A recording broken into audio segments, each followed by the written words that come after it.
The alarm screamed at 5:30 in the morning. Lily Mae Thornton was 7 years old and she hadn't slept more than 4 hours in 673 days. Her small hands trembled as she pushed back the worn blanket. The September darkness pressed against her bedroom window like a living thing. Downstairs, she could already hear the coffee maker gurgling. That meant Vivian was awake.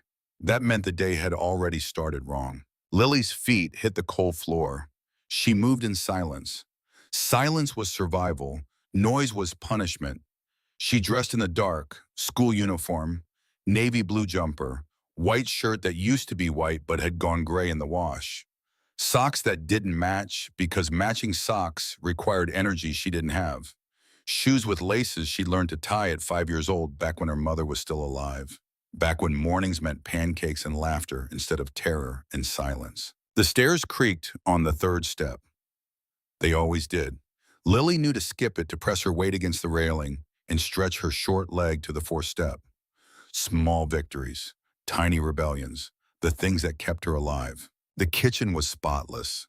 It always was. Vivian Blackwood believed in presentation. The counters gleamed white. The appliances sat in perfect alignment. The flowers in the vase on the table were fresh, replaced every Monday like clockwork.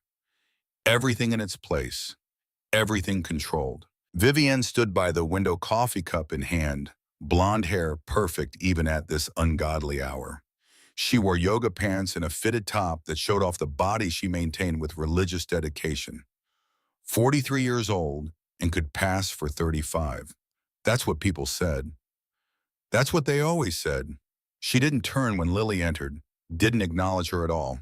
That was sometimes worse than the screaming. "Your father left early," Vivian said. Her voice was honey over glass, sweet and sharp.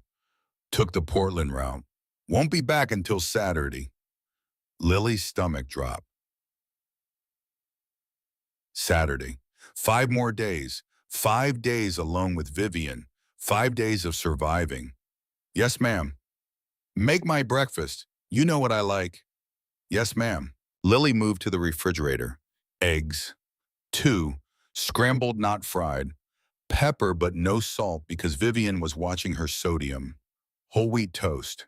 Exactly 2 minutes in the toaster. Butter on one side only. Coffee refill before it hit the halfway mark. Lily had learned these rules the hard way. Her hands shook as she cracked the eggs. The whisk felt heavy.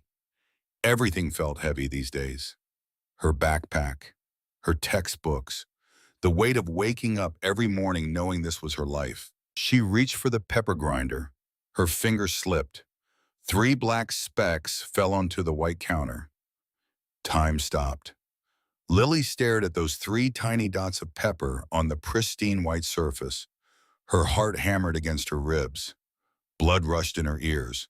Those 3 dots might as well have been bullets. "What did I tell you about messes?" Vivian's voice came from directly behind her. Lily hadn't heard her move. She never did. "I'm sorry." Lily's voice was barely a whisper. "I'll clean it up right now. I'm sorry." Too late. 2 words. That's all it took. Vivian walked to the living room, came back with 2 volumes. Encyclopedia Britannica. Vintage set. Heavy. Each book weighed maybe 8 pounds. To an adult, nothing. To a 7-year-old child, everything. "You know what happens." Lily knew. She took the encyclopedias, one in each hand, held them at shoulder height, arms straight out, like a cross, like a sacrifice. "Don't drop them." Lily's arms were already shaking. They were always shaking these days. Muscle damage, nerve damage. The kind of damage that doesn't show up on x-rays, but lives in the body forever. A permanent reminder that childhood is supposed to be safe, but sometimes isn't. Vivienne sat at the kitchen table, sipped her coffee, scrolled through her phone, checked Facebook, liked photos of friends' children playing at parks, swimming in pools, smiling those big unconscious smiles of kids who don't know that some houses are prisons. 10 minutes passed. Lily's shoulders began to burn. That deep cellular burn that starts in the muscle and spreads like fire through the tendons, the ligaments, the bones themselves. 20 minutes. Her vision blurred. Sweat dripped into her eyes. She couldn't wipe it away. Couldn't move. Could only stand there holding these monuments to someone else's knowledge while her own body begged for mercy. 30 minutes. The front door opened. Closed. Warren Thornton, Lily's father, 38 years old, truck driver, good man, people said, hard worker, provided for his family, did his best after his wife died. He walked past the kitchen, saw Lily standing there, saw the books, saw his daughter's face contorted in pain. "Morning, sweetheart," he said to Vivian, kissed her cheek, grabbed his travel mug. "Portland route, be back Saturday. Drive safe, honey." He left. Didn't ask why his 7-year-old daughter was holding encyclopedias at 6 in the morning. Didn't ask because he didn't want to know. The door closed. The truck started. Drove away. 1 hour. Lily's arms weren't shaking anymore. They'd gone past shaking into that realm of pain where the body starts to shut down, where muscles spasm, where the mind begins to fracture because this level of suffering isn't supposed to be survivable. "Please," Lily whispered. "Please, I'm sorry. I won't mess up again. Please." "Shh, you're being dramatic." 2 hours. Lily couldn't feel her hands, couldn't feel her arms. The books were part of her now, extensions of her body. Or maybe her body had become an extension of the punishment. Hard to tell anymore where she ended and the pain began. 3 hours. The books fell. Lily didn't drop them. Her body gave out, refused, staged a mutiny, said no more. The encyclopedias hit the hardwood floor with a sound like breaking bones. Lily collapsed, crumpled, a puppet with cut strings. Vivian looked up from her phone, smiled. "Oh, sweetie, you dropped them." She stood, picked up the books, placed them back in Lily's useless hands. "Start over, and add 1 more hour." Lily tried to lift them. Tried. Her arms wouldn't move, wouldn't obey. The connection between brain and muscle had been severed by hours of torture masquerading as discipline. "I can't." The words came out broken. "I can't lift them. Please, I can't." "Of course you can. You're just being lazy. Try harder." "I can't." The slap came fast, sharp. Vivian's open palm across Lily's face. Not hard enough to bruise. Never hard enough to bruise. Vivian was too smart for that. "We don't yell in this house. Now pick them up." Lily tried. Her arms hung at her sides like dead weight, like foreign objects attached to her shoulders, but no longer part of her. "Fine." Vivian's voice went cold. The honey disappeared. "Just glass now. Go to school, but when you get home, we're going to have a conversation about effort and gratitude. Understand?" "Yes, ma'am." Lily grabbed her backpack, could barely lift it. Her arms screamed. Her shoulders felt like they were filled with ground glass. But she lifted it anyway because the alternative was worse. She walked to school in a daze. 2 miles. Past houses where normal families ate normal breakfasts. Past yards where sprinklers ran and dogs barked, and the world continued its ordinary rotation while hers had stopped spinning years ago. Roosevelt Elementary. Brick building. American flag. Playground where children screamed with joy, not pain. Lily sat through math, English, social studies. Her arms lay on the desk. She couldn't lift them to write, couldn't raise her hand, couldn't participate. Miss Eleanor Holland, 52 years old, 30 years teaching, noticed. She always noticed. "Lily, honey, are you okay?" "Yes, ma'am, just tired." "Can you lift your arms for me?" Lily tried. They barely moved. Maybe 6 inches before the pain stopped her cold. Miss Holland's face did something complicated, something that looked like rage buried under professional composure. "Go see the nurse." "I'm fine, really." Lily, nurse, now. But Lily didn't go. Couldn't go, because the nurse would ask questions. Questions led to phone calls. Phone calls led to Vivian finding out. And Vivian finding out led to punishments that made encyclopedia holding look like mercy. At 3 o'clock, Lily walked home. Different route today. Not sure why. Instinct, maybe. Survival instinct. The thing that lives in prey animals, the sense that knows when the usual path leads to death. She walked down Riverside Avenue, past the marina, past the coffee shop where her mother used to take her for hot chocolate on Saturdays, back when Saturdays meant something other than counting hours until Warren came home. She passed Throttle's garage. She'd seen it 1,000 times. Big building, motorcycles parked out front, men in leather vests working on bikes, drinking coffee, existing in that world of male competence and motor oil that she'd always found vaguely threatening. But today, something was different. Today, her backpack slipped. She tried to catch it, tried to grab the strap, but her arms wouldn't work. The bag hit the pavement. The zipper broke. Papers exploded across the oil-stained concrete like white birds fleeing a cage. Math homework, English essay, the test with the red F that Miss Holland had written at the top along with "Lily, please talk to me, I'm worried." Lily stared at the scattered papers, tried to bend down. Her body wouldn't obey. Her arms hung useless. Her shoulders screamed their refusal. She tried again. Nothing. The papers might as well have been on the moon.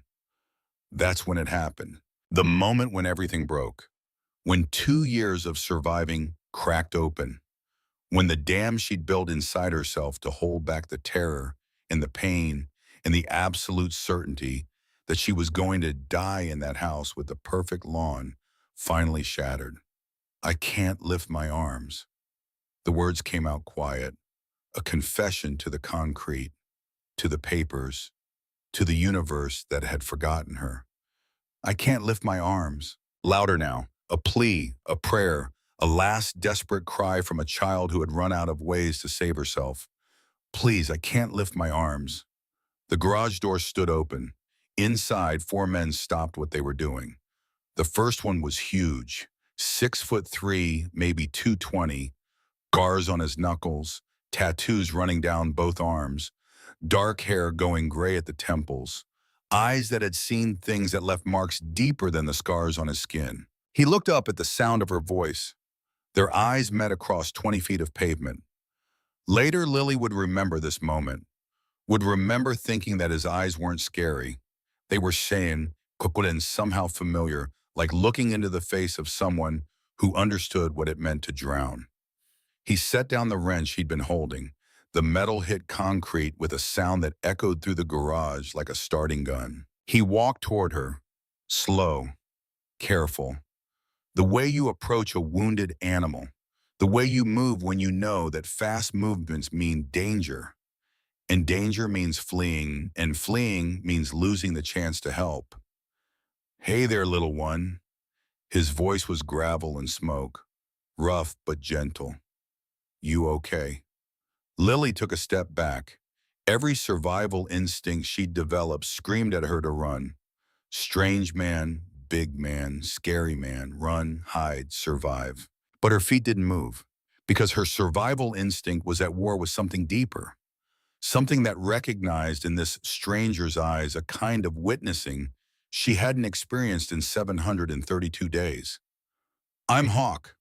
He stopped walking, gave her space, crouched down so he wasn't towering over her. "That's Ezra, Declan, and Sterling. We fix motorcycles. What's your name?" Lily's mouth opened, closed, opened again. Lily. Her voice sounded strange, like it belonged to someone else, someone younger, someone who still believed that telling the truth might lead to being saved. "That's a pretty name." Hawk gestured to the scattered papers. "What happened to your arms, Lily?" The question hung in the September air. Behind Hawk, the other 3 men had emerged from the garage, moving slow, forming a loose semicircle, protective without being threatening. The second man was African-American, 40-something, calm eyes, doctor's hands. He moved with the precision of someone who'd spent years in emergency rooms making split-second decisions between life and death. "I'm Ezra," he said. "I used to be a doctor, in the Army. Can I take a look at your arms? I won't touch you unless you say it's okay. Lily nodded, couldn't speak. The permission cost her everything. Can you try to lift your right arm for me? Just try. Lily tried, her face scrunched up with the effort, with the pain that lived in her shoulders now like a second skeleton made of fire. The arm moved maybe 6 inches before it fell back to her side. Now the left. Same result. How long have they been like this? Ezra's voice stayed calm, professional, but something in his eyes had gone hard. Since this morning, she made me hold the encyclopedias, both volumes, 4 hours. Then I dropped them and she said, start over, but I couldn't. I tried. I tried so hard, but my arms wouldn't work anymore. The words tumbled out. A confession, a plea, a breaking. Ezra looked at Hawk. They didn't speak, didn't need to.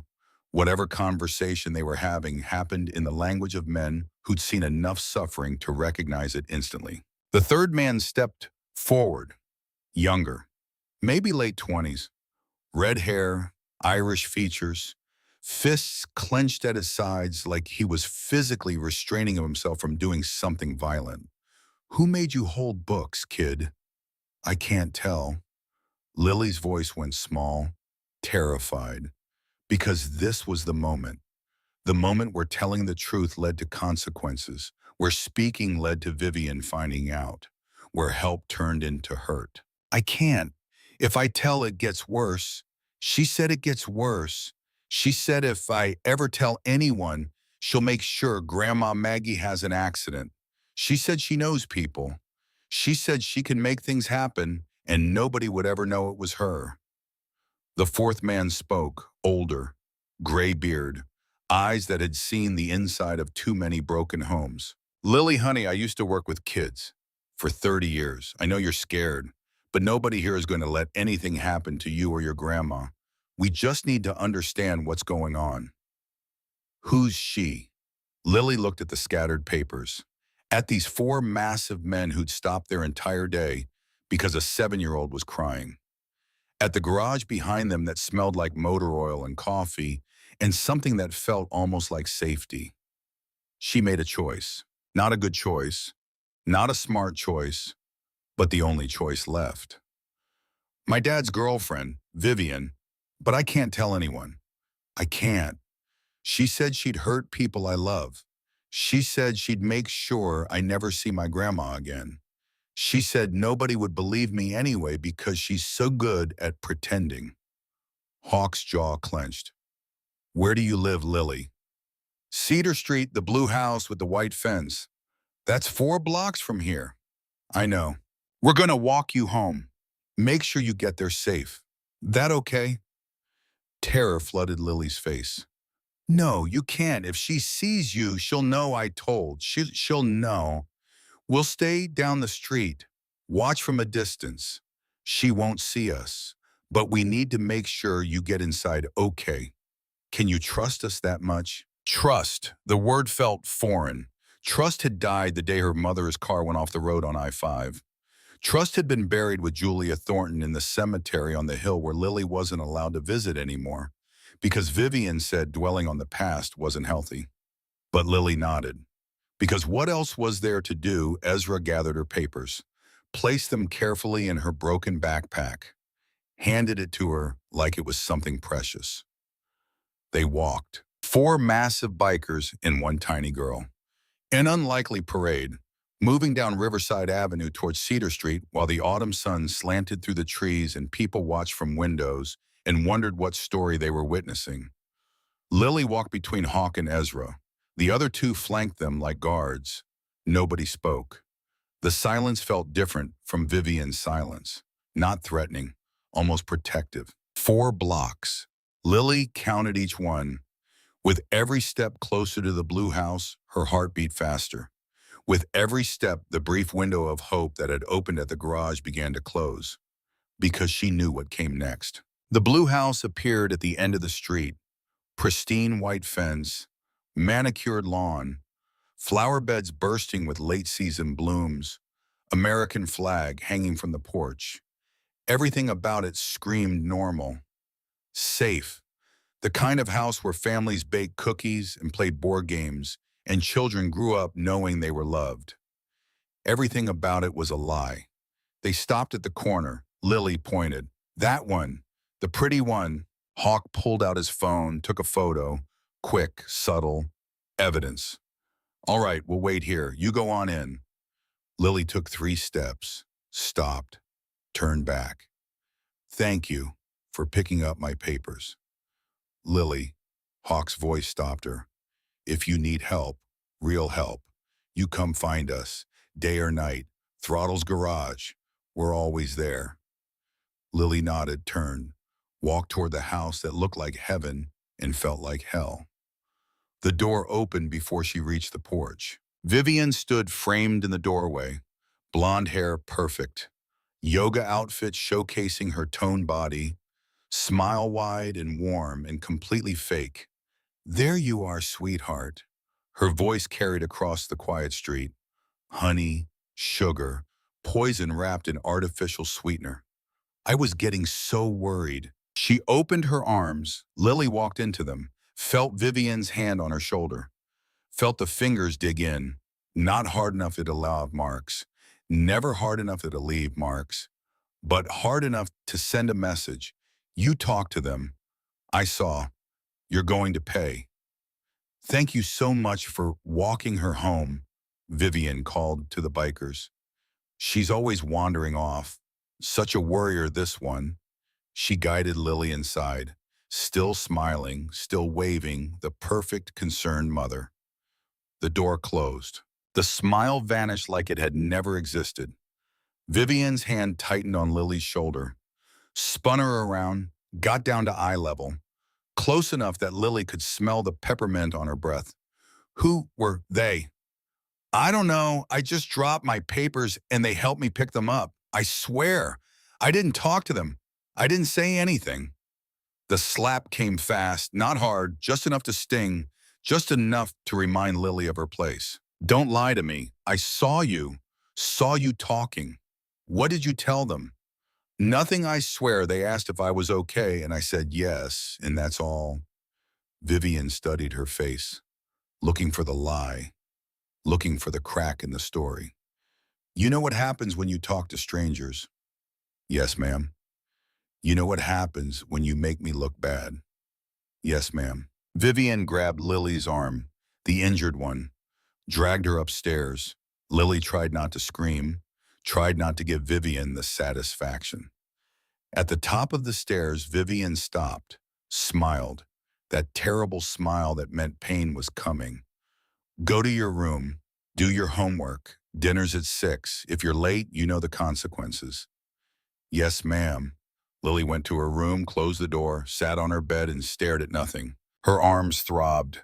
Her face stung where Vivian had hit her. Her shoulder ached where fingers had dug in like talons. But something had changed.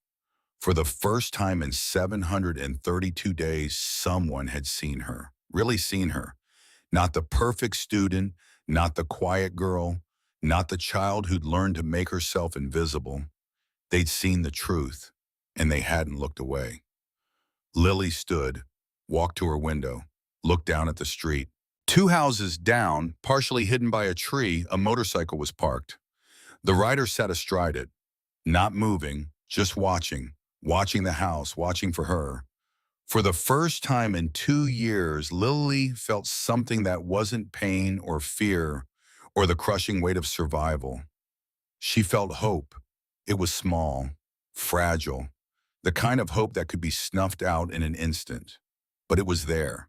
Lily left the curtain open. A signal, a message. I see you too.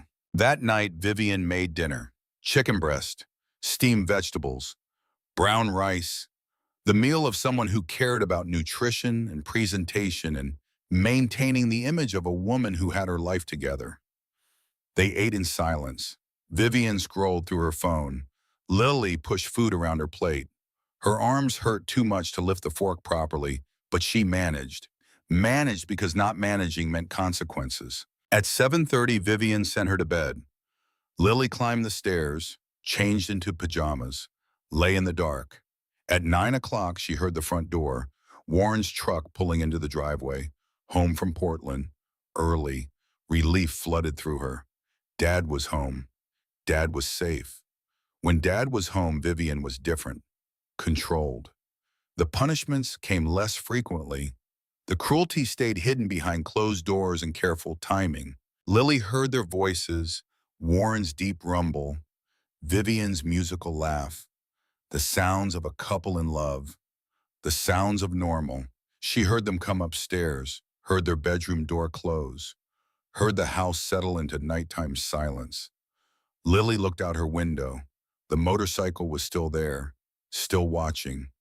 She fell asleep like that, looking at proof that someone in the world cared if she lived or died. The next morning, Warren kissed Vivian goodbye at 6 a.m., headed back to Portland.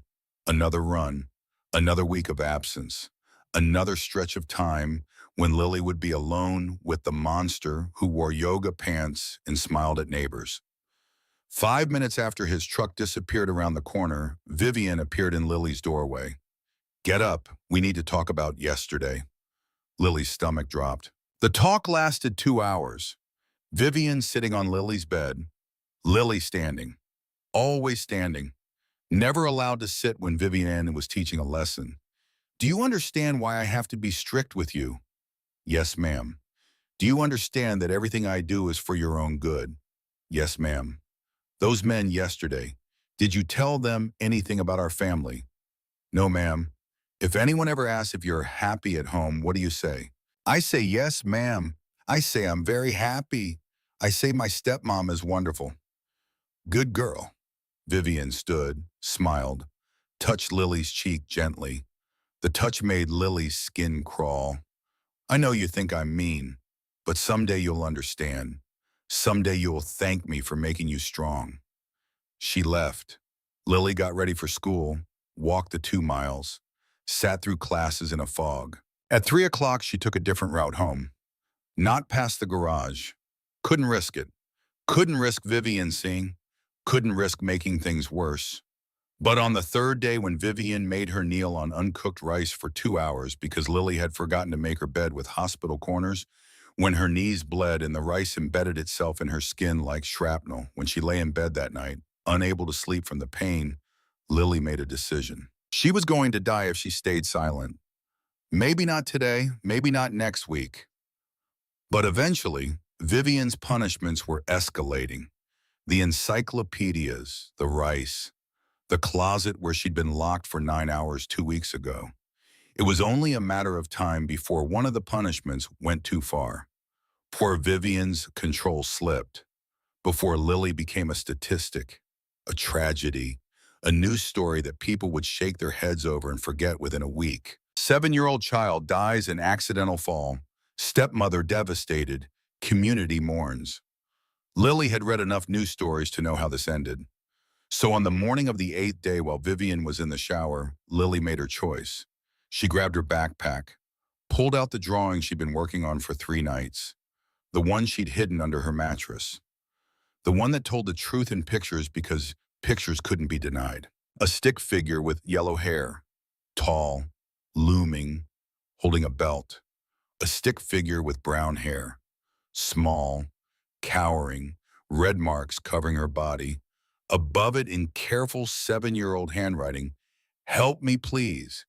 And in the corner, barely visible, 4 larger stick figures. Motorcycles sketched beneath them. Lily ran. She didn't take the usual route to school, took the long the way that went past Throttle's garage.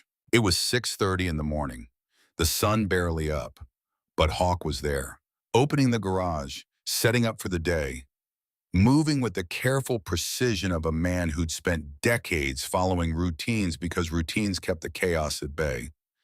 He saw her coming, stopped, set down the coffee cup he had been holding.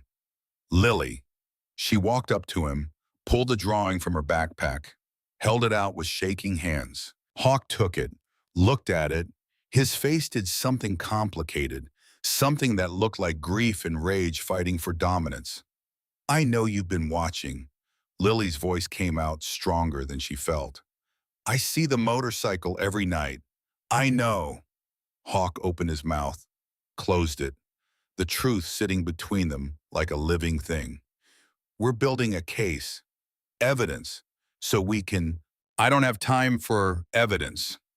Lily cut him off. Her voice was ice, the voice of a child who'd learned that survival meant taking control.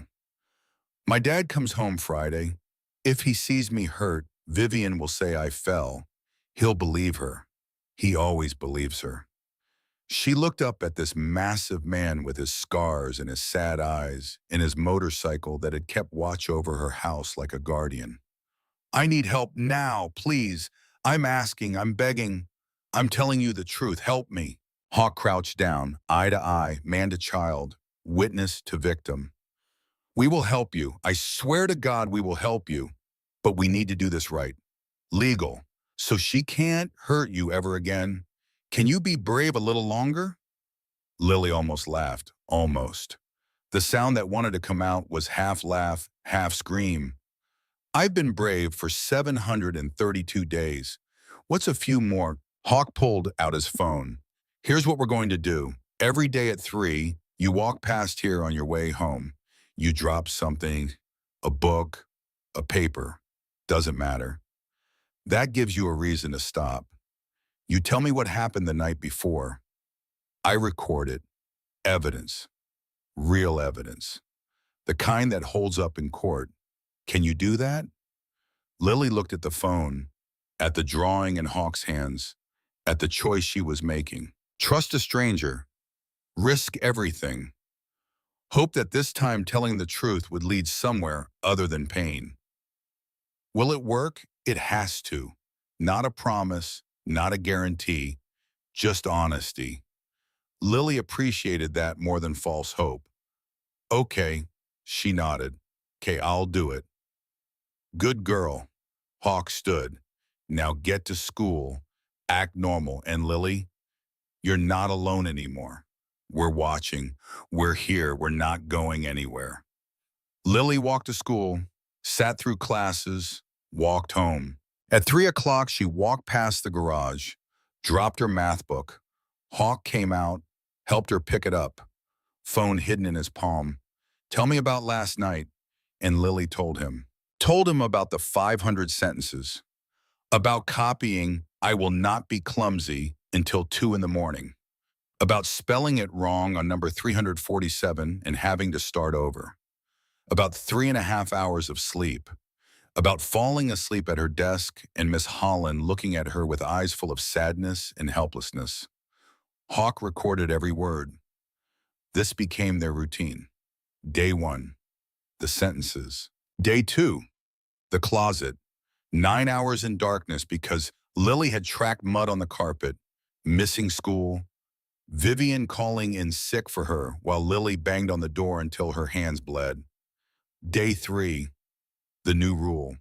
No talking at dinner. Vivian explaining that children should be seen and not heard, that Lily's voice was annoying, that silence was a virtue and Lily would learn it or suffer the consequences. Day 4, the bathroom schedule. Lily was now allowed to use the bathroom 3 times a day.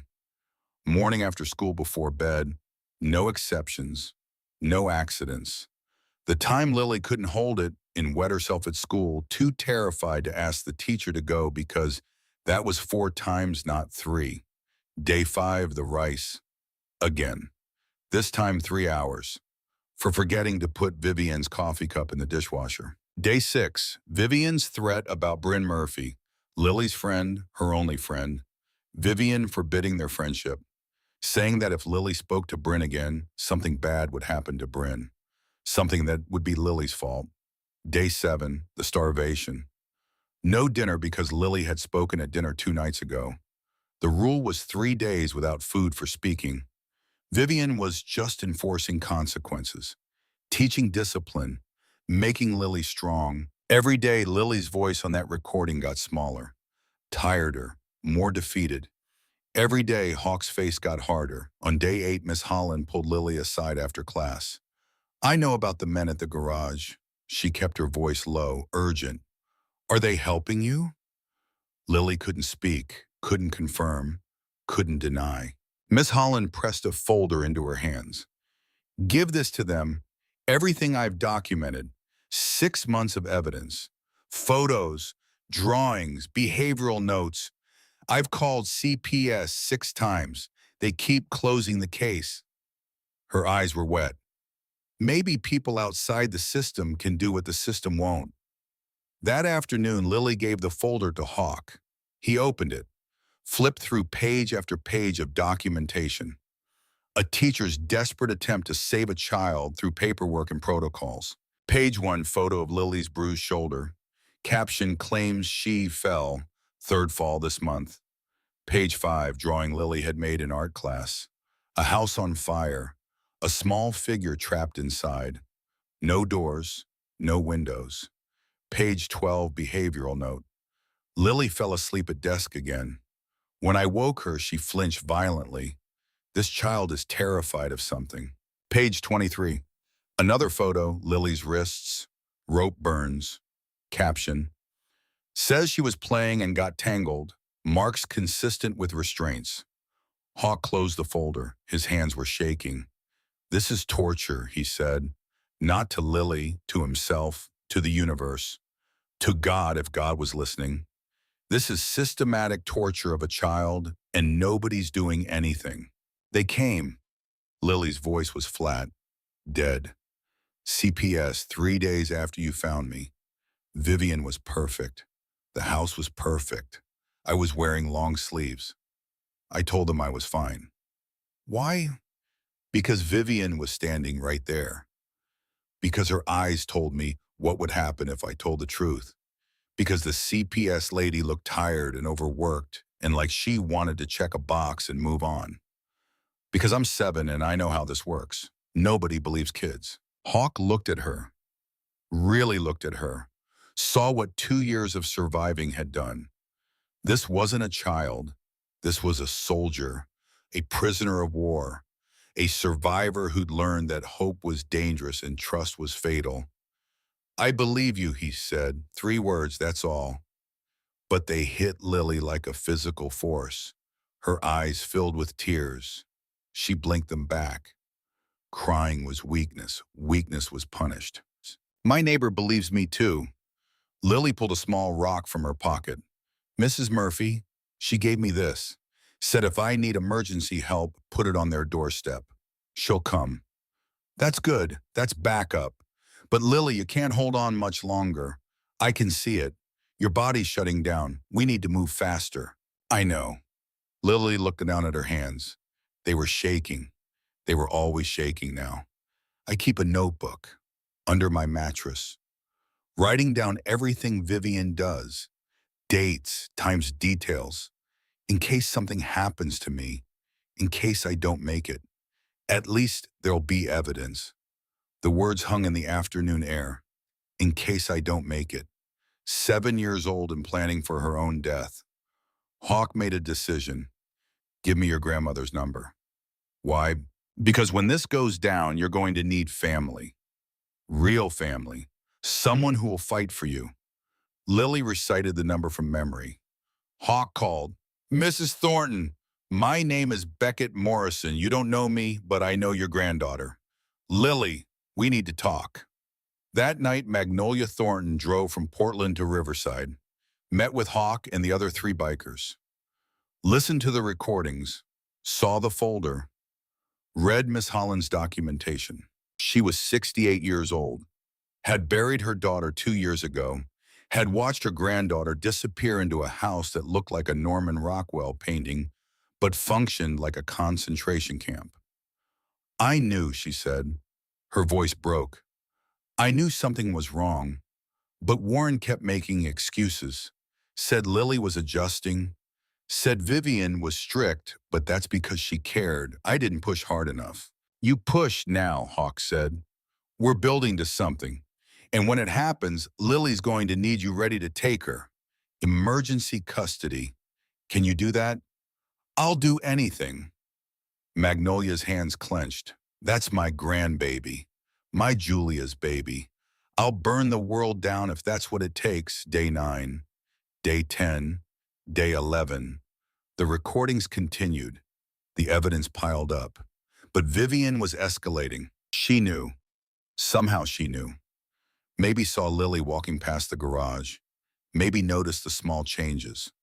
The way Lily's eyes had shifted from defeated to determined. The way survival had transformed into resistance. On day 12, Vivian found the notebook. Lily came home from school, walked into her room, stopped dead. Vivian sat on Lily's bed, the notebook in her hands, open to a random page, reading.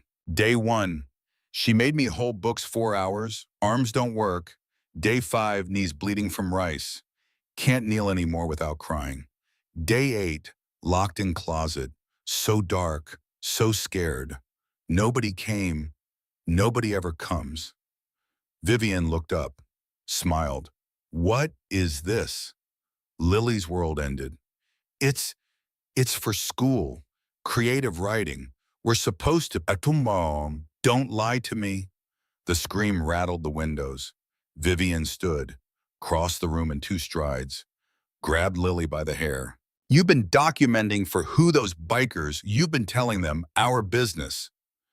She dragged Lily to the bathroom, reached under the sink, pulled out zip ties, the plastic kind, industrial strength, the kind used for securing cargo. Hold out your hands. Please, please, I'm sorry, I won't write anymore. I'll burn it, please. Hands now. Lily held out her hands. Vivian zip-tied her wrist behind her back. Tight. The plastic cut into skin. Drew blood. Vivian, please. I'm sorry. I'm sorry. Vivian walked to the closet, came back with a leather belt, doubled it. The sound of leather slapping leather was thunder in the small room. You want to document, I'll give you something to document. The first blow landed across Lily's shoulders, the second across her back, the third, the fourth. Lily screamed, couldn't help it. The pain was fire, was lightning, was every nerve ending in her body lit up and burning. Shut up! Another blow. Neighbors will hear you. Lily bit her tongue, tasted blood, tried to be quiet, tried to survive. Between blows, she managed to stumble to her bedroom. To the window. She couldn't use her hands, but she could use her shoulder. Rammed the lamp on her nightstand. Once, twice, 3 times, 4 times, 5 times.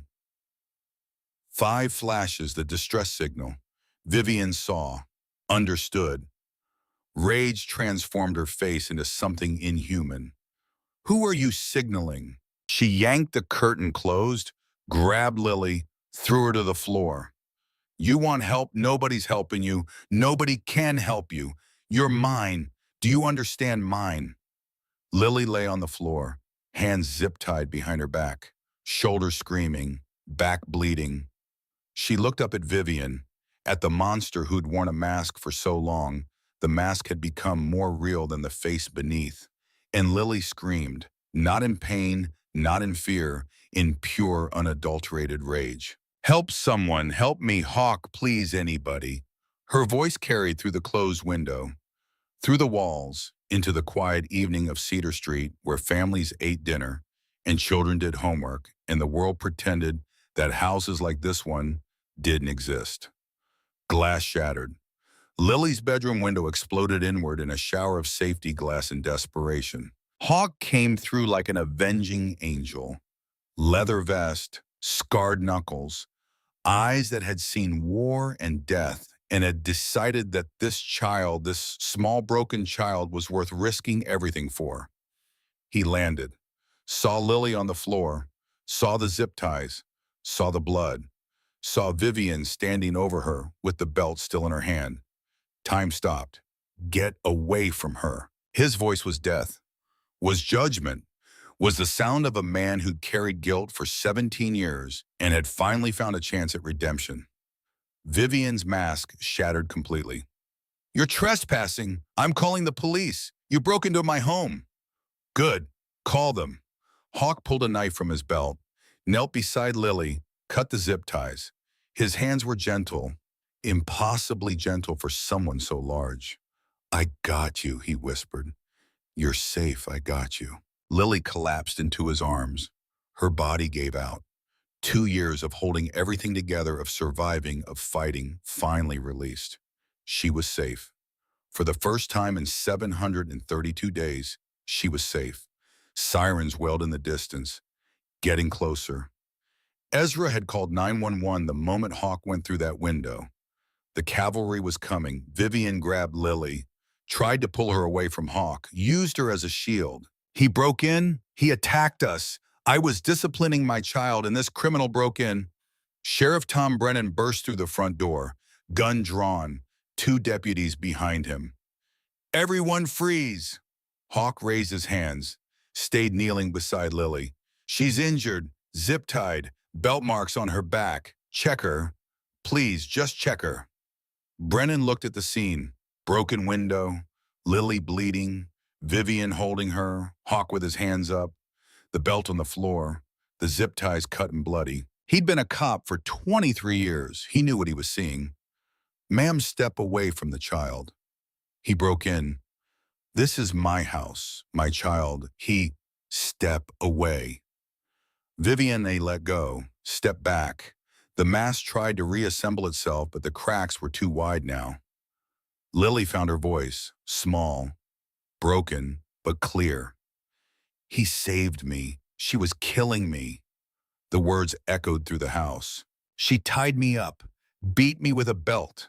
I've been documenting it for months. It's all true. Every word. Please, please believe me. A female deputy knelt beside Lily, saw the zip tie marks on her wrists, the belt welts on her back, the terror in her eyes.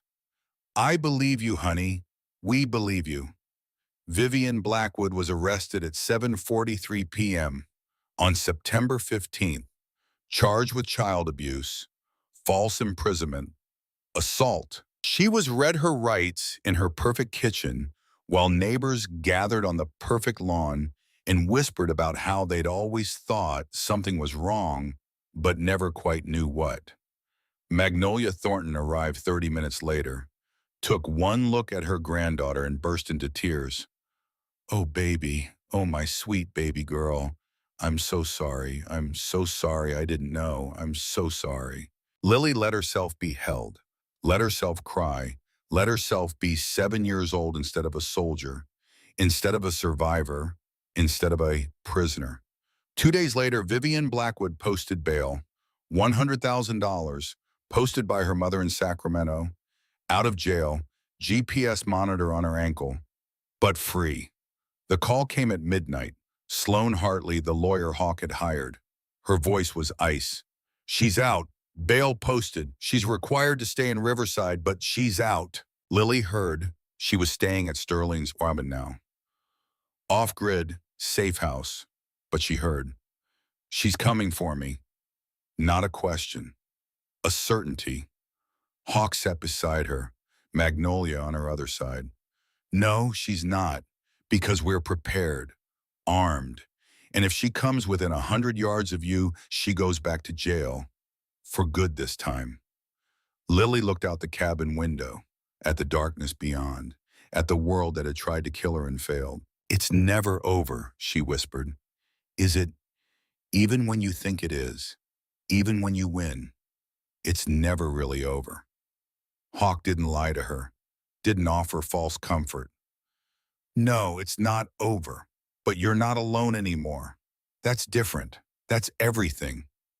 Lily nodded, looked at the small rock in her hand, the one Mrs. Murphy had given her. Emergency help. She squeezed it tight. Outside, Hawk's motorcycle stood guard. Inside, 4 broken men and 1 broken child prepared for war. Because Vivian Blackwood had made one critical mistake. She'd hurt Lily enough to make her desperate. And desperate children either die or fight back. Lily Mae Thornton had chosen to fight, and she was just getting started. The cabin smelled like pine and old coffee. Lily woke to darkness and panic. For 3 seconds, she didn't know where she was. Her body tensed, waited for the pain, waited for Vivian's voice, waited for punishment. Then she remembered. Safe house, Sterling's cabin, 2 hours outside Riverside, off the grid, no cell service, No internet, just woods and silence, and the knowledge that Vivian Blackwood was out there somewhere, GPS monitor on her ankle hunting. Lily sat up. The bed creaked. Across the small room, Magnolia stirred in the other twin bed. Baby, you okay? Nightmare.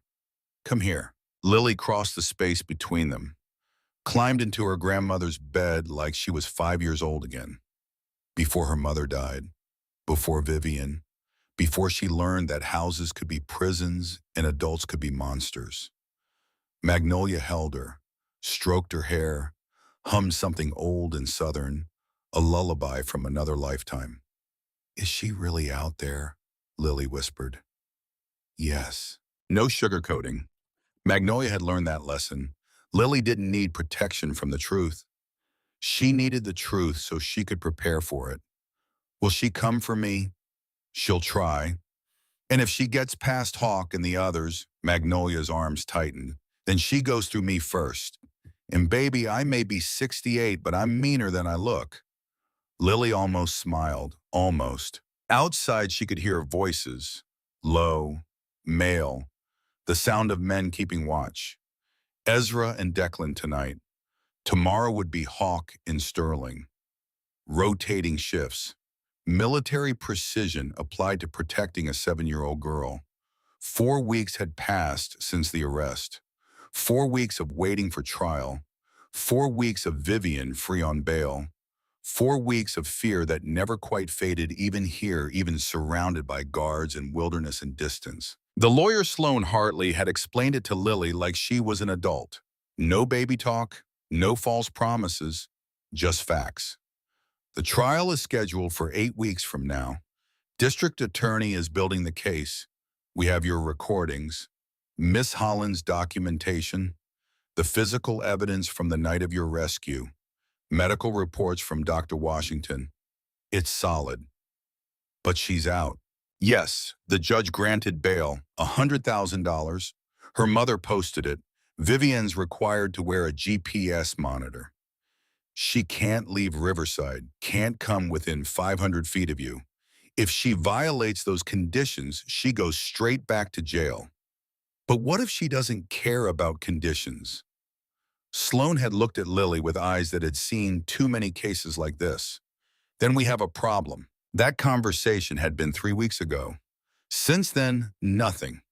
Vivian stayed in Riverside, stayed in the blue house with the perfect lawn, stayed within her boundaries like a good little defendant. But Lily knew better. Vivian didn't follow rules. She made them. And when the rules no longer served her purpose, she broke them. It was only a matter of time. Morning came slow. Lily helped Magnolia make breakfast. Scrambled eggs, toast, coffee for the adults, hot chocolate for her. Normal things, the kind of normal that felt foreign after 2 years of walking on eggshells and measuring out Vivian's breakfast with precision that meant the difference between peace and punishment. Hawk arrived at 7. He'd been at the Riverside Motel, keeping tabs, making sure Vivian stayed put.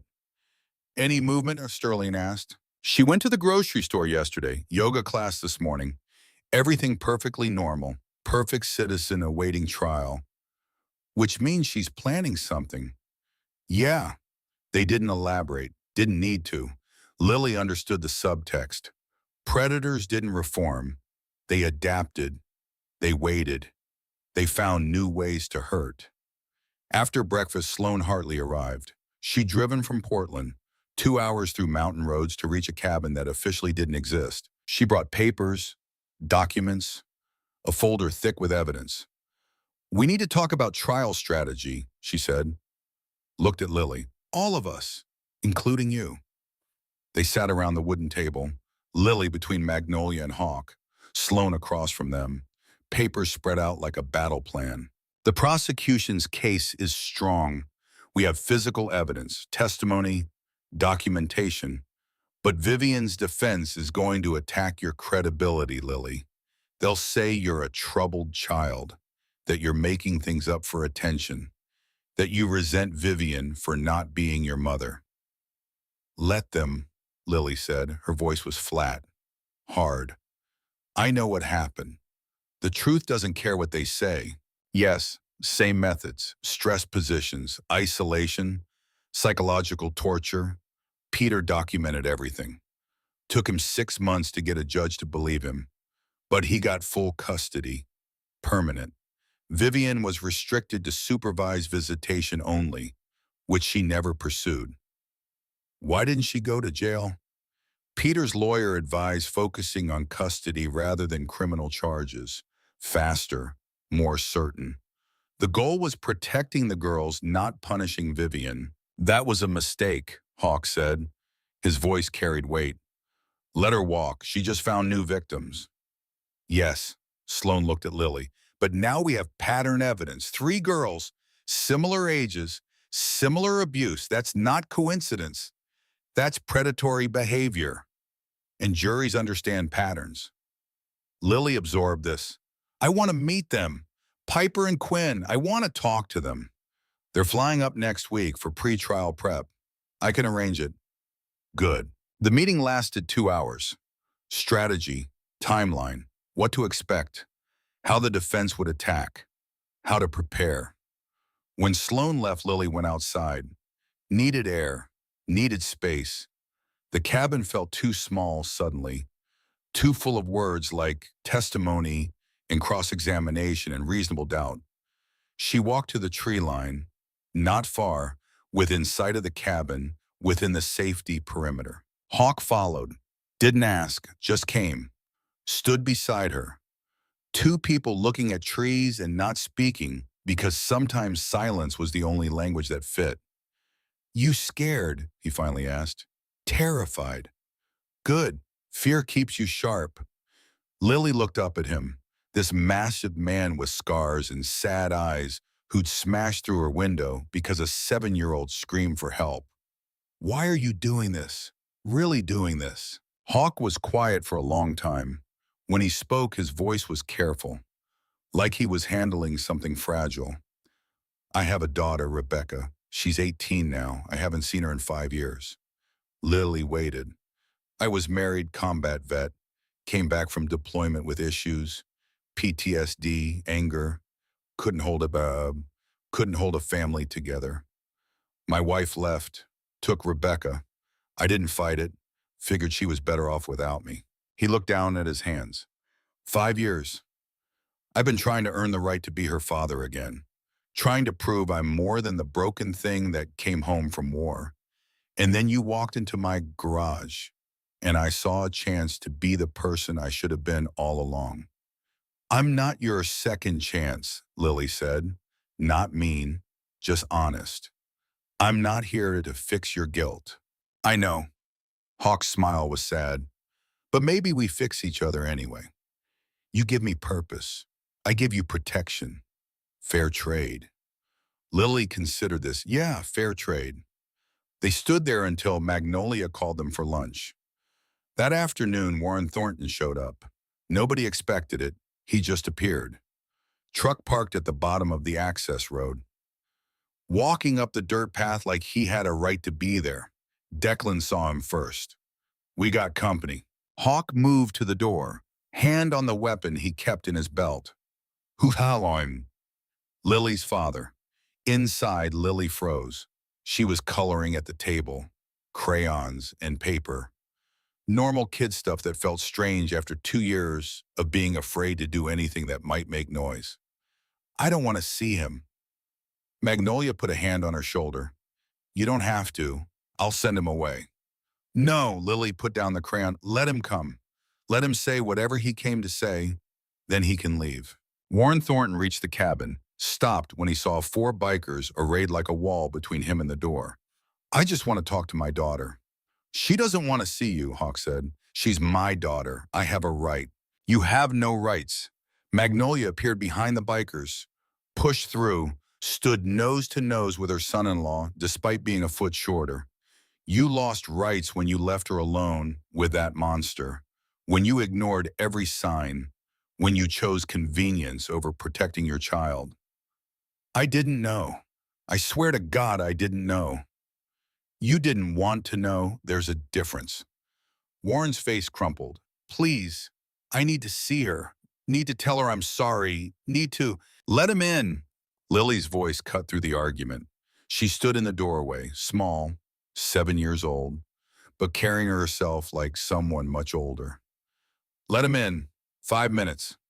They made space. Warren walked past the bikers, past Magnolia's glare, into the cabin where his daughter waited. He stopped 3 feet away, like distance could protect him from what he'd done, from what he'd failed to do. Hi, baby girl. Don't call me that. Lily's voice was ice. You don't get to call me that anymore. Lily, I'm so sorry. I didn't know what she was doing. I swear I didn't know. You knew something was wrong. I thought you were adjusting. Thought Vivian was strict, but that's because she cared. I thought you didn't think. Lily cut him off. You didn't want to think because thinking meant dealing with it, meant choosing between me and her. And you chose her every single time. Warren dropped to his knees. I know. God, I know. And I'll spend the rest of my life trying to make it right. Please, please give me a chance. I tried to tell you, remember 6 months ago, I said Vivian was mean. You said I needed to adjust. I said she made me do things that hurt. You said she was teaching me discipline. I told you and you didn't listen. I was wrong, I was so wrong, but I'm listening now, I'm here now. Too late. Lily's voice didn't waver. You're here because she got arrested, because you had no choice, not because you suddenly cared. She walked closer, looked down at this man who had helped create her, but had failed to protect her. I have a question, just one, and I want the truth. Anything. Did you love her more than you loved me? The question hung in the air like smoke. Warren's mouth opened, closed. No, no, of course not.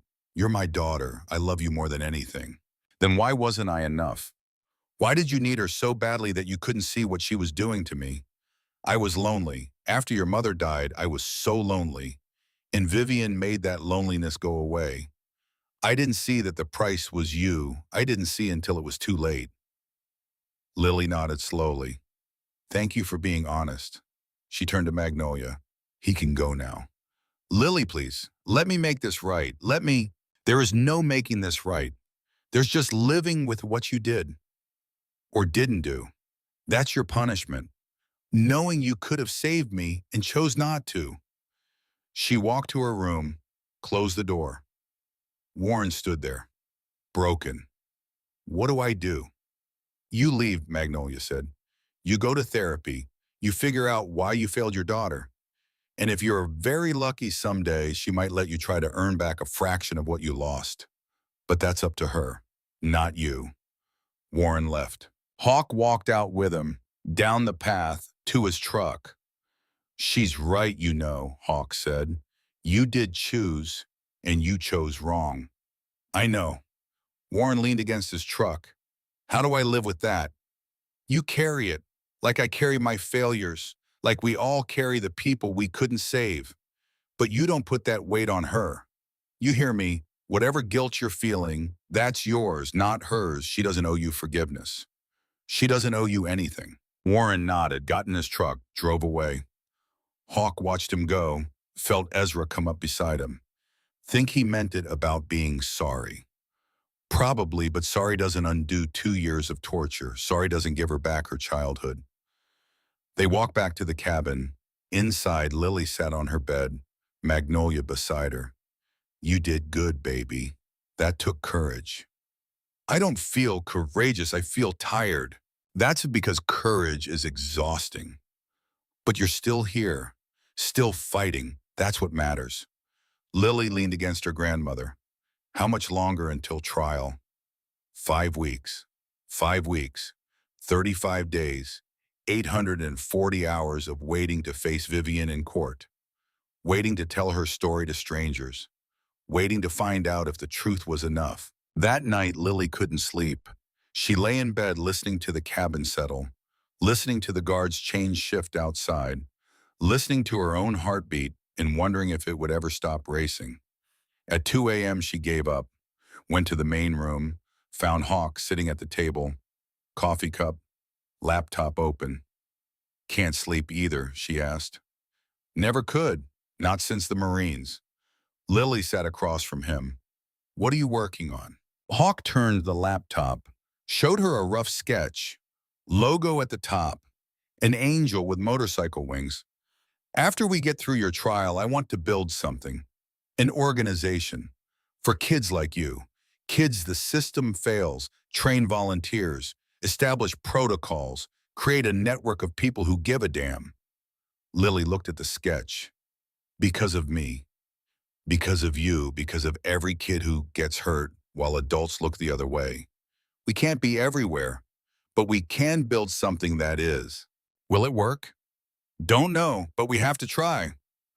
Lily nodded, stared at the screen, at the idea that her pain might become purpose, that surviving might mean something beyond just not dying. Can I help after trial? Can I be part of it? Kid, you are it. You're the reason. The proof that one person speaking up can change everything. They sat in comfortable silence, drinking hot chocolate and coffee, planning a future that depended on first surviving the present. The next week, Piper and Quinn Blackwood arrived. They flew in from San Diego with their father, 14 and 12, blonde like Vivian used to be before she went darker. Eyes that carried the same weight Lily's did, the weight of surviving something that should have killed them. Sloan arranged the meeting at her office.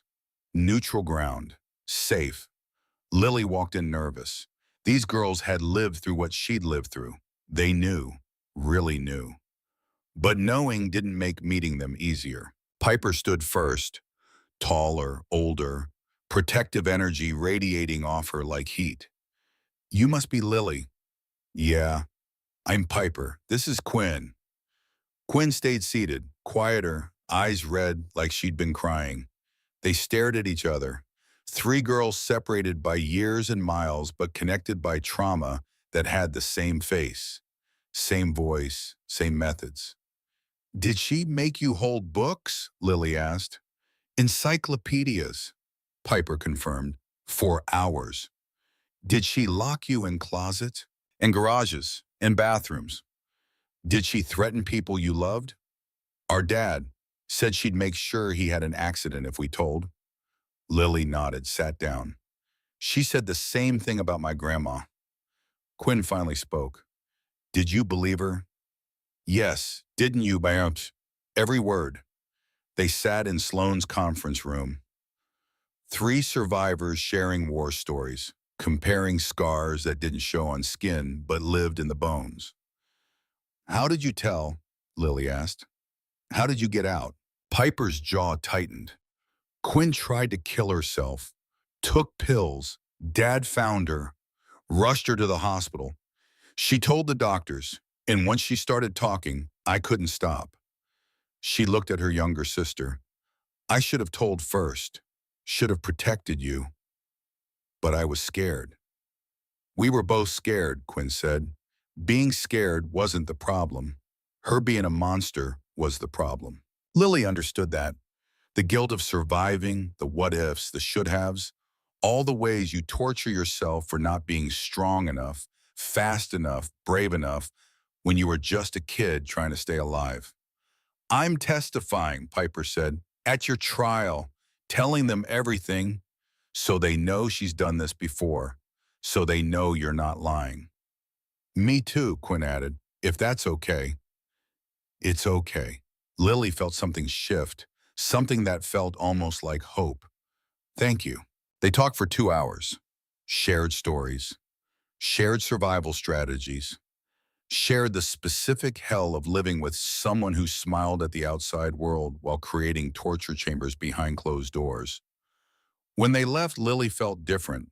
Less alone, not fixed. Healing wasn't that simple, but less alone, and that was something. 4 weeks until trial, then 3 weeks, then 2.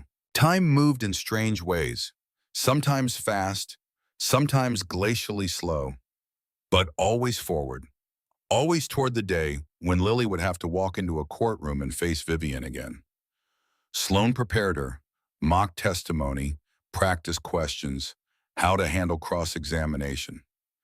The defense attorney will try to rattle you, make you doubt yourself, make you angry. Don't let him.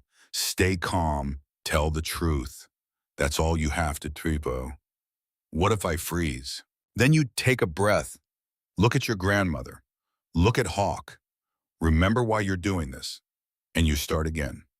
They practiced until Lily could recite her testimony in her sleep, until the words lost meaning and became just sounds, until she was numb to her own story. 1 week before trial, Vivian cut her GPS monitor. The alert came at 3 a.m. Sheriff's Department. GPS signal lost. Last known location, the Blue House on Cedar Street. Current location unknown. Hawk got the call, woke everyone. Within minutes, they were in defensive positions, armed, ready.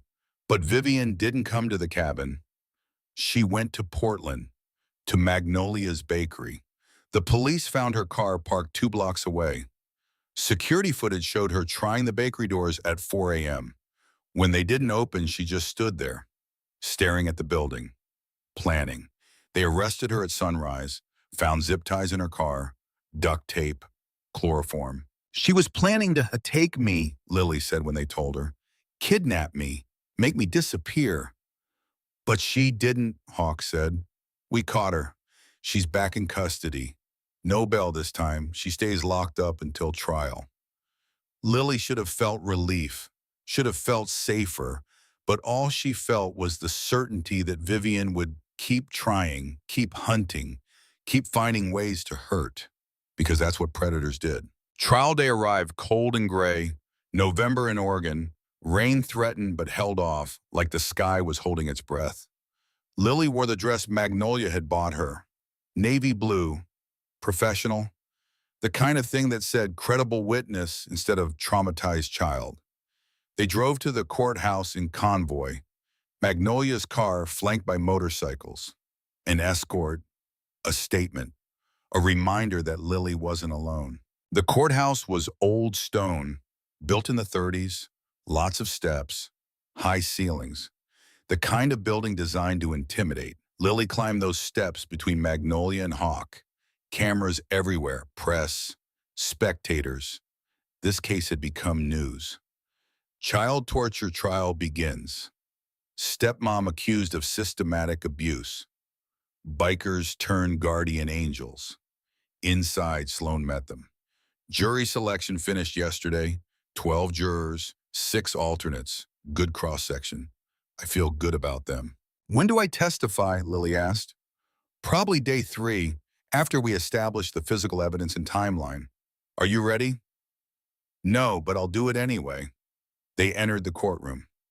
Lily saw Vivian for the first time in 8 weeks. Orange jumpsuit, handcuffs, no makeup, hair pulled back. She looked smaller somehow, less powerful. But when their eyes met across the room, Lily felt the old fear spike. Vivian smiled. Not a nice smile. A promise, a threat. A message that said, this isn't over. Not even close. Lily looked away, found Piper and Quinn in the gallery, found Hawk and the other bikers, found Miss Holland and Adelaide Murphy and everyone who tried to help. Her army. She looked back at Vivian, made herself meet those cold eyes, made herself not flinch, and she smiled back. A different kind of smile, one that said, I am not scared anymore. I survived you once. I'll survive you again. All rise. The judge entered. Elderly, stern, Judge Martha Crawford. Known for being tough on child abuse cases, good. The trial began. Opening statements. The prosecution laid out the case, 2 years of torture, physical evidence, witness testimony, pattern of behavior. The defense claimed troubled child, resentful stepdaughter, exaggerated claims, misunderstandings blown out of proportion. Day 1 medical testimony. Ezra took the stand, explained the injuries in clinical detail, stress positions, muscle damage, evidence of sustained trauma. Cross-examination tried to suggest the injuries could have other causes. Ezra shut that down. I've seen combat injuries, sports injuries, accidents, This was neither. This was torture. Day 2, Miss Holland played the recordings Lily had made. 12 days of testimony. Lily's voice small and scared but unwavering. Telling the truth even when the truth was terrifying. The courtroom went silent. Some jurors cried. Vivian sat stone-faced. Day 3, Lily's turn. She walked to the witness stand on legs that shook, took the oath, promised to tell the truth, sat in the chair that was too big for her. The prosecutor approached. Kind eyes, gentle voice. Lily, I know this is hard, but I need you to tell the jury what happened at the house on Cedar Street. Lily took a breath, found Magnolia in the gallery, found Hawk, found her courage in their faces. And she told them everything. The encyclopedias, the closets, the rice, the starvation, the bathroom schedules, the threats, the pain, the fear, the certainty that she was going to die and nobody would care. She told them about trying to tell people, about CPS failing, about teachers trying and being ignored, about her father choosing not to see. She told them about walking into Throttle's garage because she had nowhere else to go, about Hawk and Ezra and Declan and Sterling choosing to help when everyone else chose to look away. She told them about the notebook, about documenting everything because she was 7 years old and planning for her own death. She told them the truth. For 2 hours, she sat on that stand and gave them every horrible detail of what Vivian had done. When she finished, the courtroom was silent. Then came cross-examination. Vivian's lawyer was good, expensive, the kind of good that made lying look like truth. Isn't it true you resented Ms. Blackwood for not being your mother? I resented her for torturing me, not for not being my mom. Isn't it true you had behavioral problems at school? I fell asleep in class because she kept me up all night copying sentences. Is that a behavioral problem or a torture problem? Isn't it true you're an imaginative child who likes to tell stories? I told one story, the true one, about a woman who hurts children when nobody's watching. He tried to rattle her, tried to make her angry, tried to poke holes in her testimony. But Lily had survived 2 years of Vivian. A lawyer trying to intimidate her was nothing, less than nothing. She stayed calm, told the truth, let the facts speak. When she stepped down, she walked past Vivian's table. Vivian leaned close, whispered so only Lily could hear. You'll pay for this, one way or another. I'll make sure. Lily stopped, turned, looked at her. You already lost. You just don't know it yet. She walked back to Magnolia, sat down, let herself shake now that it was over. Day 4, Piper and Quinn testified, told their stories, showed the pattern, proved Vivian had done this before, would do it again if given the chance. Day 5, character witnesses, neighbors, teachers, people who'd seen the signs and tried to help. Day 6, closing arguments. The prosecution painted Vivian as a predator, calculated, cruel, someone who enjoyed causing pain. The defense painted her as a misunderstood woman trying to raise a difficult child. The jury deliberated for 6 hours, 6 hours of waiting, pacing, praying to gods Lily wasn't sure she believed in. At 4:30 p.m., they had a verdict. All rise. The jury filed back in. Wouldn't look at Vivian. That was a good sign. Sloan said juries that convict don't look at the defendant. Has the jury reached a verdict? We have your honor. What say you? On the charge of child abuse in the first degree, we find the defendant guilty. Lily's knees went weak. On the charge of false imprisonment, we find the defendant guilty. Magnolia grabbed her hand. On the charge of assault in the second degree, we find the defendant guilty. Guilty, guilty, guilty. Every charge, every count, every piece of evidence had been enough. Vivian's face went white, then red, then something beyond color. Pure rage, she lunged across the table, tried to get to Lily. Deputies grabbed her, wrestled her down. She screamed the whole time, "You little bitch, I gave you everything, everything." And this is how you repay me. They dragged her out, still screaming, still threatening, still being exactly who she'd always been when the mask came off. The judge looked at Lily. Young lady, you showed remarkable courage. I hope you find peace. Sentencing was scheduled for 2 weeks later. Outside the courthouse, reporters swarmed. Cameras, microphones, questions shouted from every direction. Sloan gave a brief statement. Hawk and the others created a wall, got Lily and Magnolia to the car. They drove back to the cabin in silence. When they arrived, Lily finally let herself cry. Really cry, not from fear, from relief, from exhaustion, from the weight of 2 years finally lifting. Magnolia held her. It's over, baby. Really over this time. Is it? Lily looked up. What about appeals? What if she gets out someday? Then we deal with it. But for now, you're safe. You won. You told the truth and people believed you.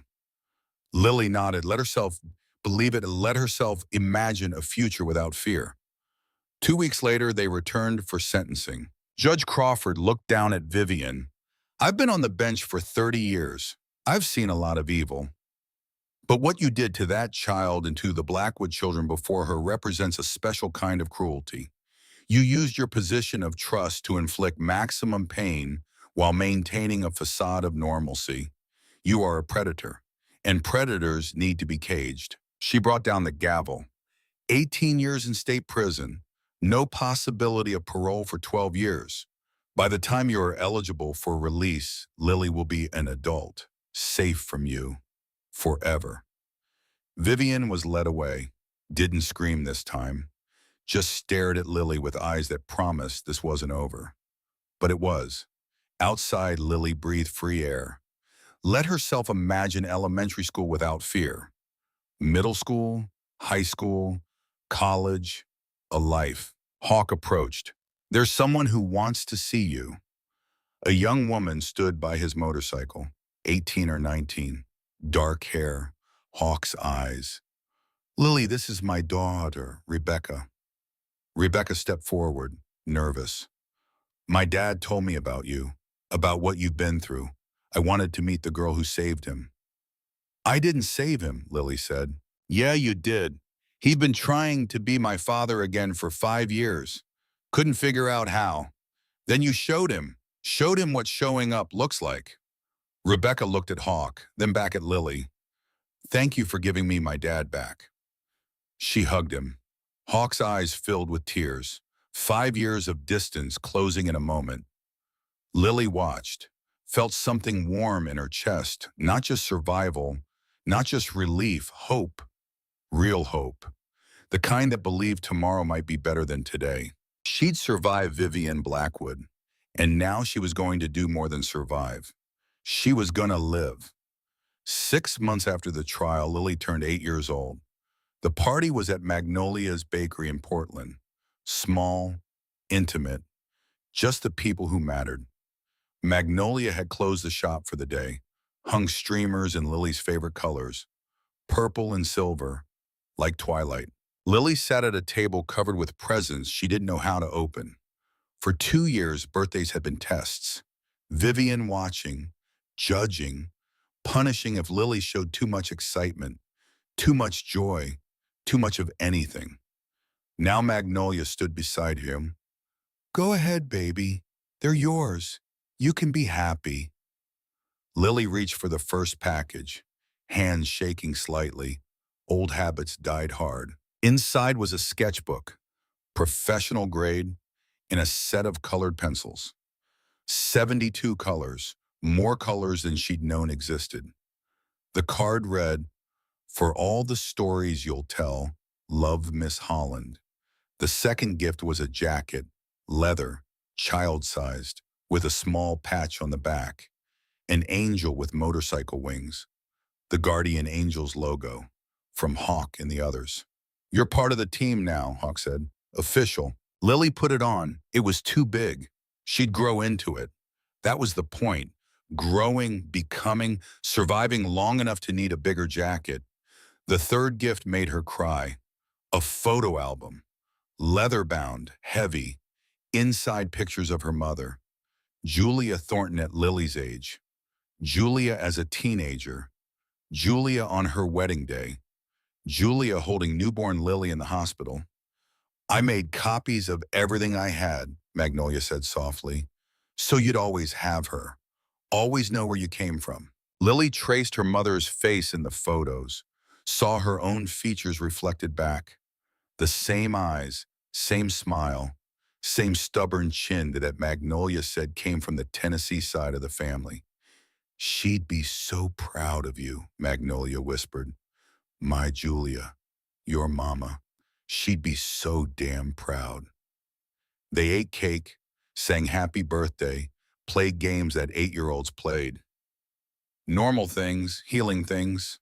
But in the middle of the celebration, Lily went quiet, stepped outside to the small courtyard behind the bakery. Needed air, needed a moment. Hawk found her there. You okay? I keep waiting for it to hurt. For what to hurt? Being happy.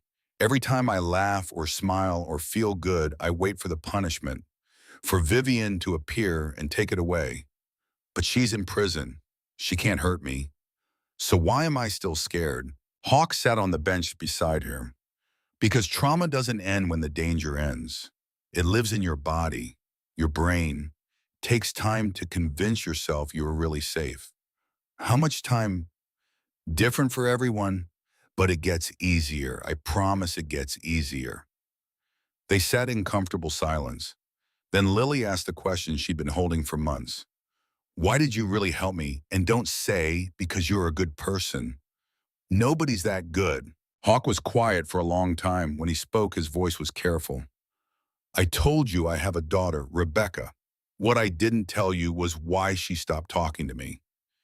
He looked at his hands. When I came back from the Marines, I was angry all the time. Took it out on everyone around me. Never hit them, never physically hurt them. But I was mean, cold, said things that left scars anyway. One day Rebecca was 12. She came to me crying, said a boy at school was bullying her, shoving her, calling her names, asked me to help. And I told her to toughen up. Stop being so sensitive. Deal with it herself. His jaw clenched. Week later, that boy put her in the hospital, broke her arm, gave her a concussion, and when she woke up, first thing she said was, I told you, and you didn't help. Lily understood. You were my second chance. Yeah, doesn't make it right, doesn't undo what I did to Rebecca. But when I heard you crying in that parking lot, I heard her, 12 years old, asking for help I didn't give. And I decided this time would be different. Are you talking to her now, Rebecca? Slowly, she's giving me a chance. That's more than I deserve. Lily thought about this, about second chances, about how saving someone else sometimes saved you too. I'm glad you helped me, she said. Even if it was for the wrong reasons, I'm still glad. Me too, kid, me too. 3 months later, Lily started third grade. New school, fresh start. Nobody here knew about the trial, about Vivian, about the girl who couldn't lift her arms. Here she was, just Lily. Regular kid, regular life. But regular felt strange, felt like wearing someone else's skin. She made friends slowly, cautiously. There was a girl named Morgan who sat next to her in class, shared her crayons, invited Lily to her house for a play date. Lily wanted to say yes, wanted to be normal, but the thought of going to someone else's house made her stomach twist. What if they're mean, she asked Magnolia. What if it's like before? Then you call me and I pick you up immediately. But honey, not every house is like that house. Most people are kind. Most families are safe. Lily went to the play date. Magnolia drove her, walked her to the door, met Morgan's parents, gave them her number, told them to call for any reason. Inside Morgan's house smelled like cookies and dogs. A golden retriever bounded up.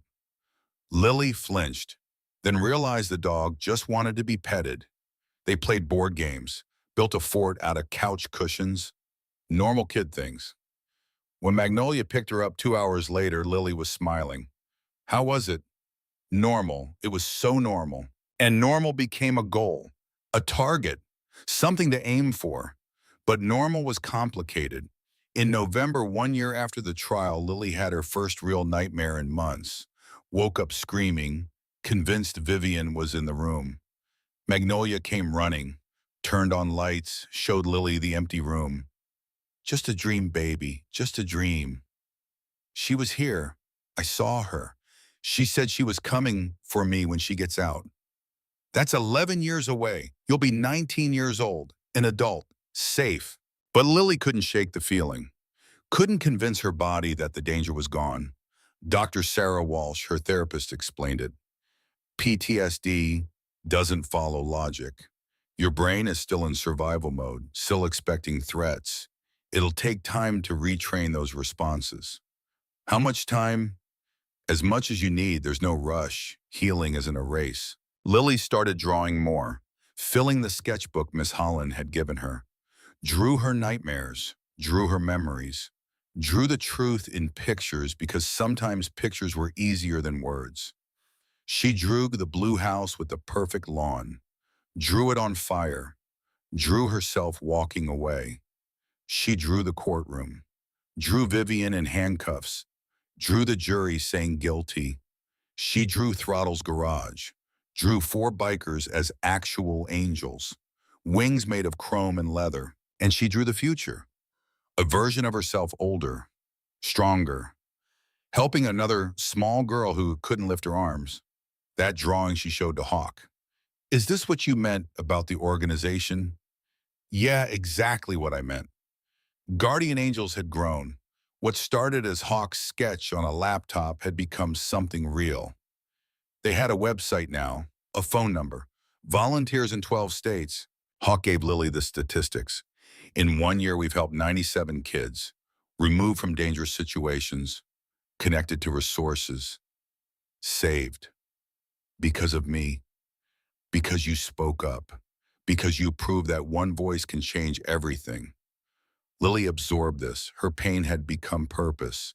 Her survival had created a movement. I want to help, she said. I'm 8 now. I can do something. What do you want to do? I want to talk to kids. Tell them it's okay to ask for help. Tell them they're not alone. Sloan arranged it. Started small. A presentation at Lily's school. Just her 3rd grade class.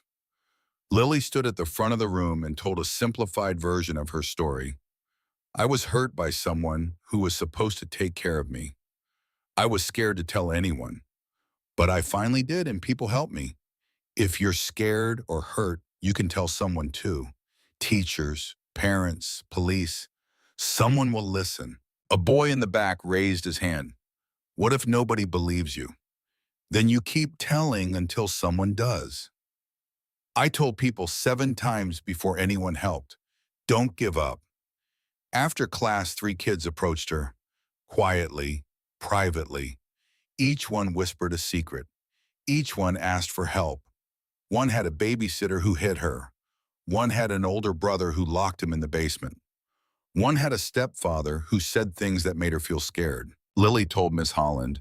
Miss Holland called the right people. Within a week, all 3 kids were safe.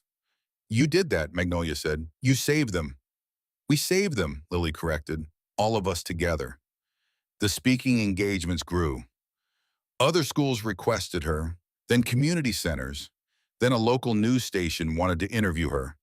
Sloan and Magnolia controlled it carefully.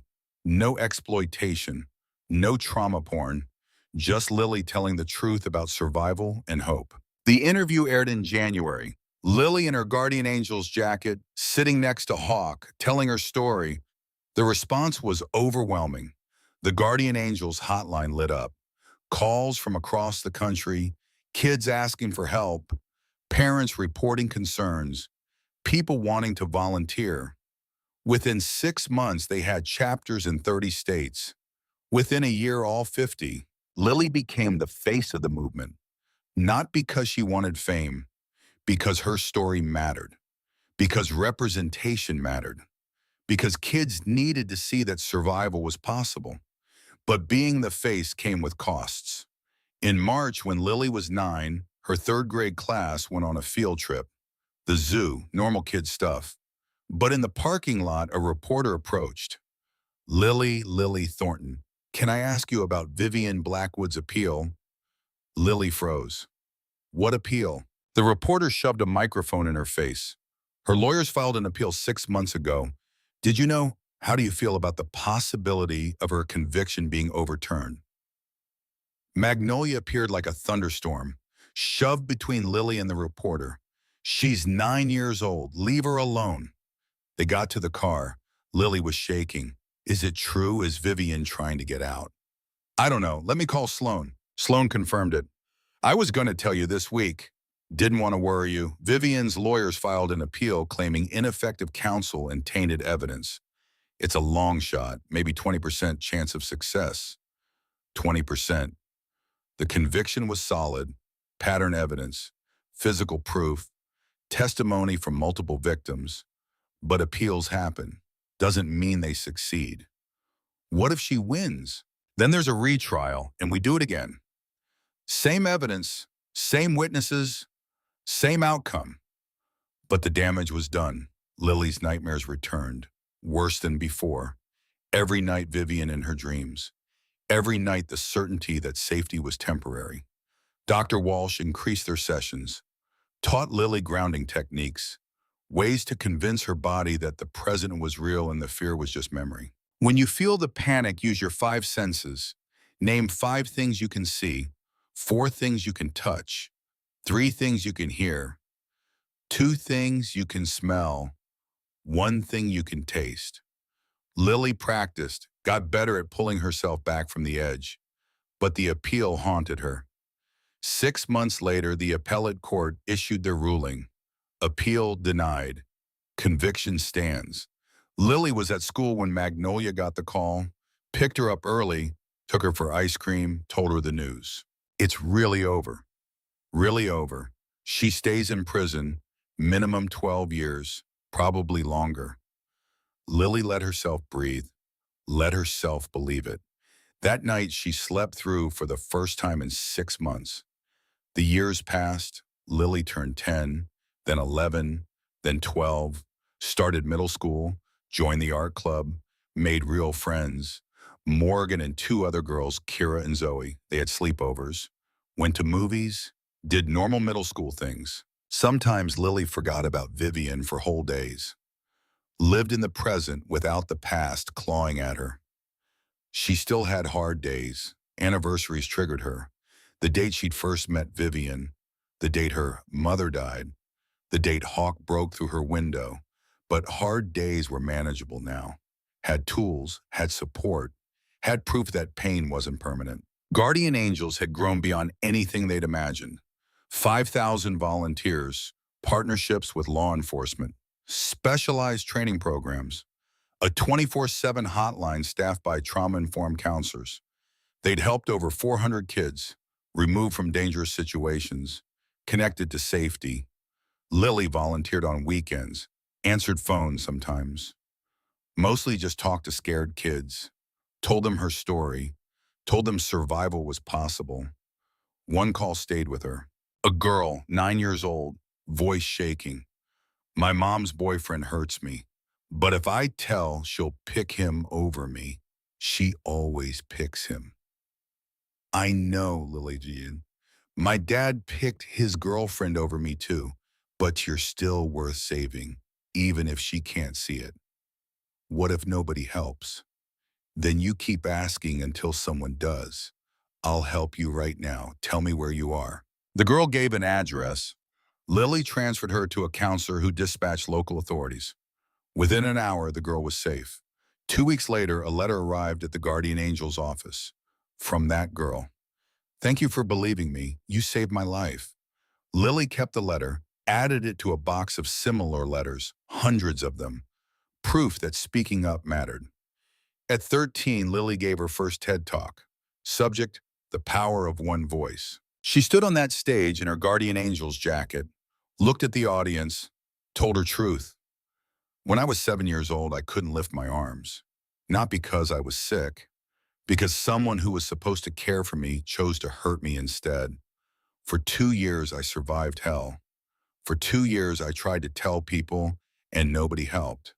Until I met four bikers who decided that one child's pain mattered more than their own safety. She talked about Hawk, about Ezra and Declan and Sterling, about Miss Holland and Magnolia and Sloan, about everyone who'd formed her army. One person caring changed my life. I'm asking you to be that person for someone else. See the kid who's quiet, who flinches, who seems wrong somehow. See them, believe them, act, because that's all it takes. One person willing to give a damn. The speech went viral, 20 million views in a month, news coverage and interview requests. Guardian Angels got more funding, more volunteers, more kids saved. But the attention brought complications. Lily was recognized everywhere. Couldn't go to the mall without people approaching. Couldn't exist in anonymity. I hate this, she told Magnolia. I just want to be normal. I know, baby, but your story helps people. That matters. Does it matter enough to lose privacy to have strangers think they know me? Magnolia didn't have an answer. At 14, Lily made a decision. Stepped back from public appearances, focused on school, on being a teenager, on healing privately instead of performing recovery for audiences. Guardian Angels continued without her face at the front. The movement had grown beyond one person. That was the point. High school brought new challenges, boys, hormones, the complicated navigation of being a teenager with trauma. Her first boyfriend was sweet, gentle, a boy named Marcus from her history class. They dated for 3 months, held hands, went to movies, kissed once, but when he tried to put his arm around her shoulders, Lily flinched. Hard, visceral. I'm sorry, she said. It's not you, it's okay. Marcus was patient. We can go slow. But slow wasn't enough. Being touched even gently triggered memories. Sent her back to the blue house, to Vivian's hands gripping too tight, to pain disguised as discipline.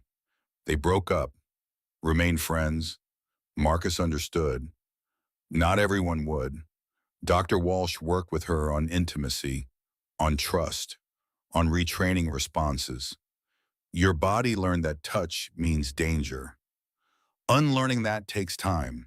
Be patient with yourself. At 15, Lily started painting, moved beyond sketches to canvas and color, created pieces that reflected her journey, dark to light, trapped to free. Her art teacher, Mrs. Chen, encouraged her to enter competitions. Lily resisted at first, didn't want the attention, but Magnolia pushed. Your art is powerful. Let people see it. Lily entered one piece, breaking through. A girl's hand smashing through glass, freedom on the other side. It won first place in the state youth art competition.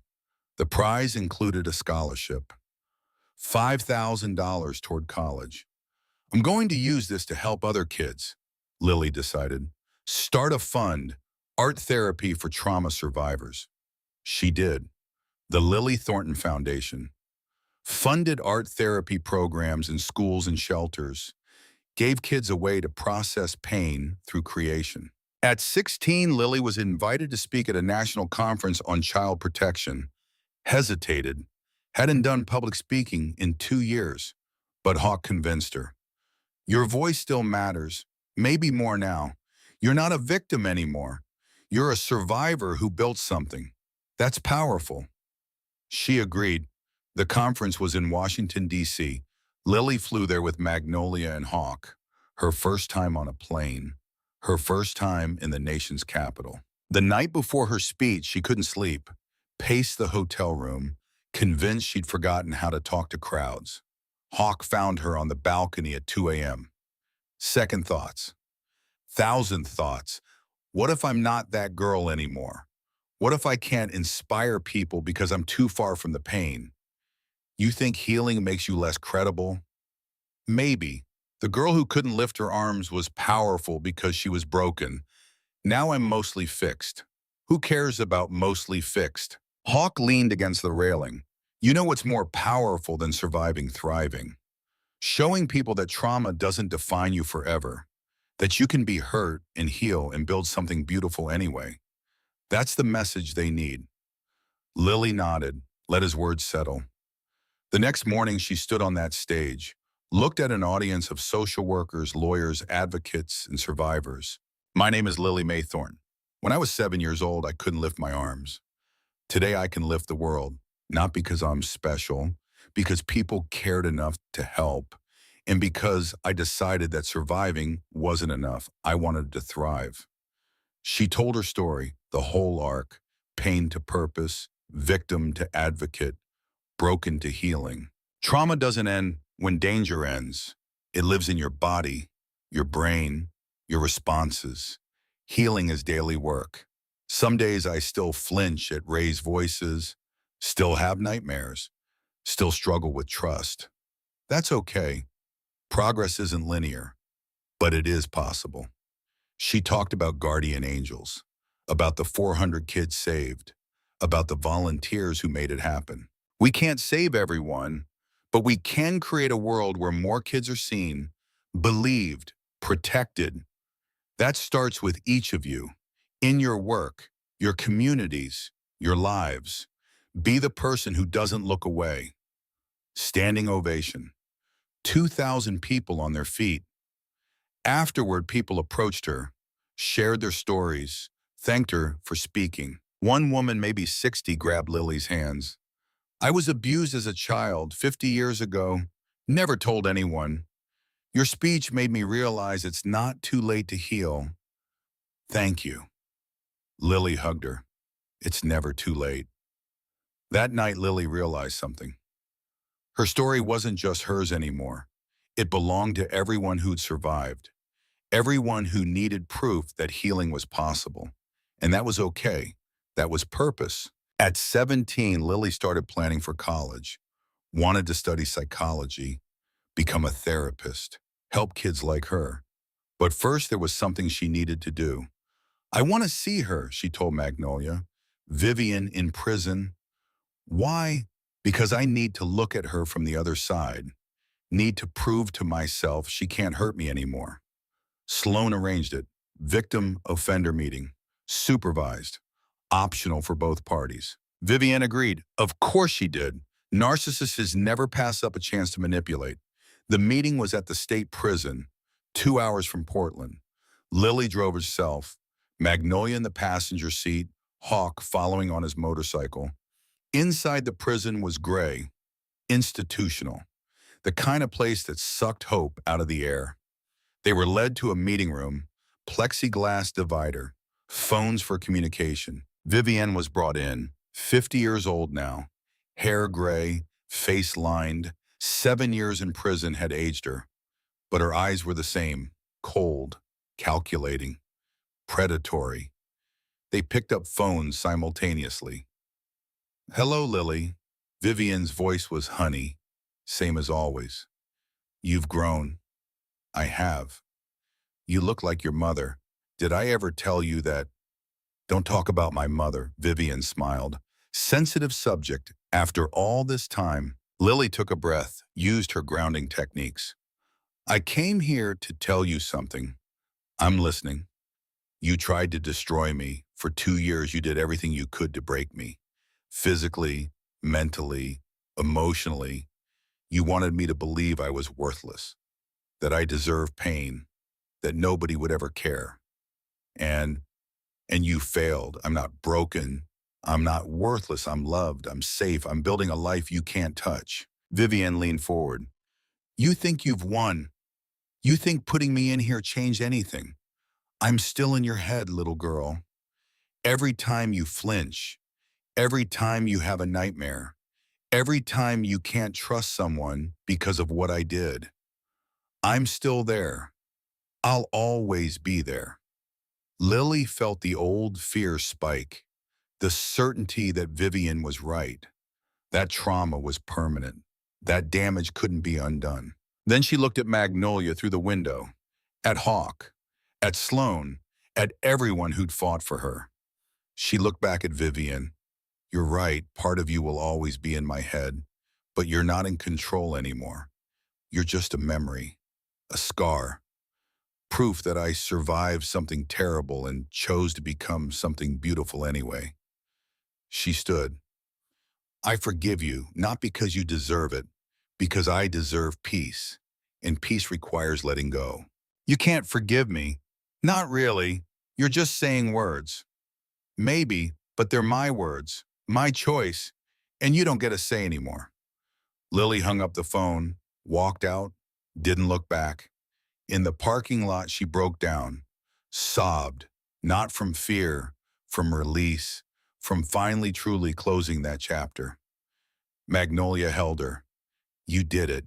You faced her, and you won. I know. I finally know.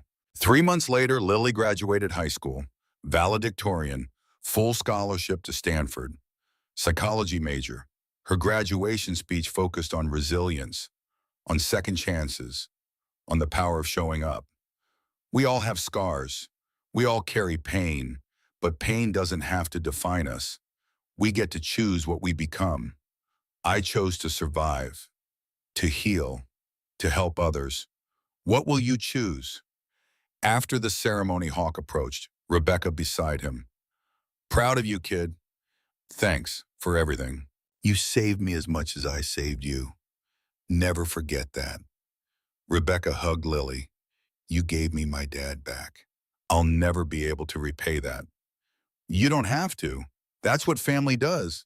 We save each other. That fall, Lily moved to California, started college, dove into psychology studies. She volunteered with campus organizations, spoke at freshman orientation about trauma and healing, continued working with guardian angels remotely, made new friends who didn't know her story, who just knew her as Lily. Regular college student, regular life. But regular was different now. Regular included therapy, included hard days and healing days, included accepting that some scars never fully faded. In her sophomore year, she started dating again. A girl named Sarah. Kind, patient, understanding. I have PTSD, Lily told her on their third date. From childhood abuse. Sometimes I flinch. Sometimes I need space. Sometimes the past comes back. Sarah took her hand. You're not broken. You're healing. There's a difference. They dated for 2 years, moved in together junior year, built a life that included therapy and tenderness and trust earned slowly. At 21, Lily graduated college, started graduate school, PhD program in clinical psychology, specialization in childhood trauma. Her dissertation focused on the long-term effects of child abuse and the efficacy of peer support models. She interviewed hundreds of survivors, documented their journeys, proved what she'd always known. Healing was possible. Hope was real. At 25, Lily opened her own practice, specialized in treating child abuse survivors, used art therapy, peer support, evidence-based techniques. Guardian Angels had grown beyond anything they'd imagined. 50,000 volunteers, active in all 50 states, had saved over 2,000 kids. Hawk, now 54, still ran the organization. Rebecca worked with him, father and daughter united in purpose. Lily joined the board, contributed expertise, helped design training programs. And at a board meeting, Hawk pulled her aside. Got something to tell you. Vivian's up for parole next month. Lily's stomach dropped. She served 12 years. Yeah, she'll probably get denied. Pattern offender, no remorse, but she gets a hearing. Will I have to testify? You can submit a victim impact statement. Don't have to appear in person. Lily wrote the statement, 5 pages, detailed the lasting impact, the nightmares, the struggle to trust, the work of healing, but also the triumph, the life built despite the pain, the people saved because she'd survived. Vivian Blackwood tried to destroy me. She failed. I'm not asking you to keep her in prison for my sake. I'm asking you to keep her there for the next kid she'll hurt, because people like her don't change. They just find new victims. The parole board denied her release. unanimously. See you in 5 years, they told Vivian. Demonstrate actual rehabilitation and we'll reconsider. Lily exhaled. Another 5 years of safety, another 5 years to live without looking over her shoulder. At 28, she published her first book, Breaking Through: A Survivor's Guide to Healing from Childhood Trauma.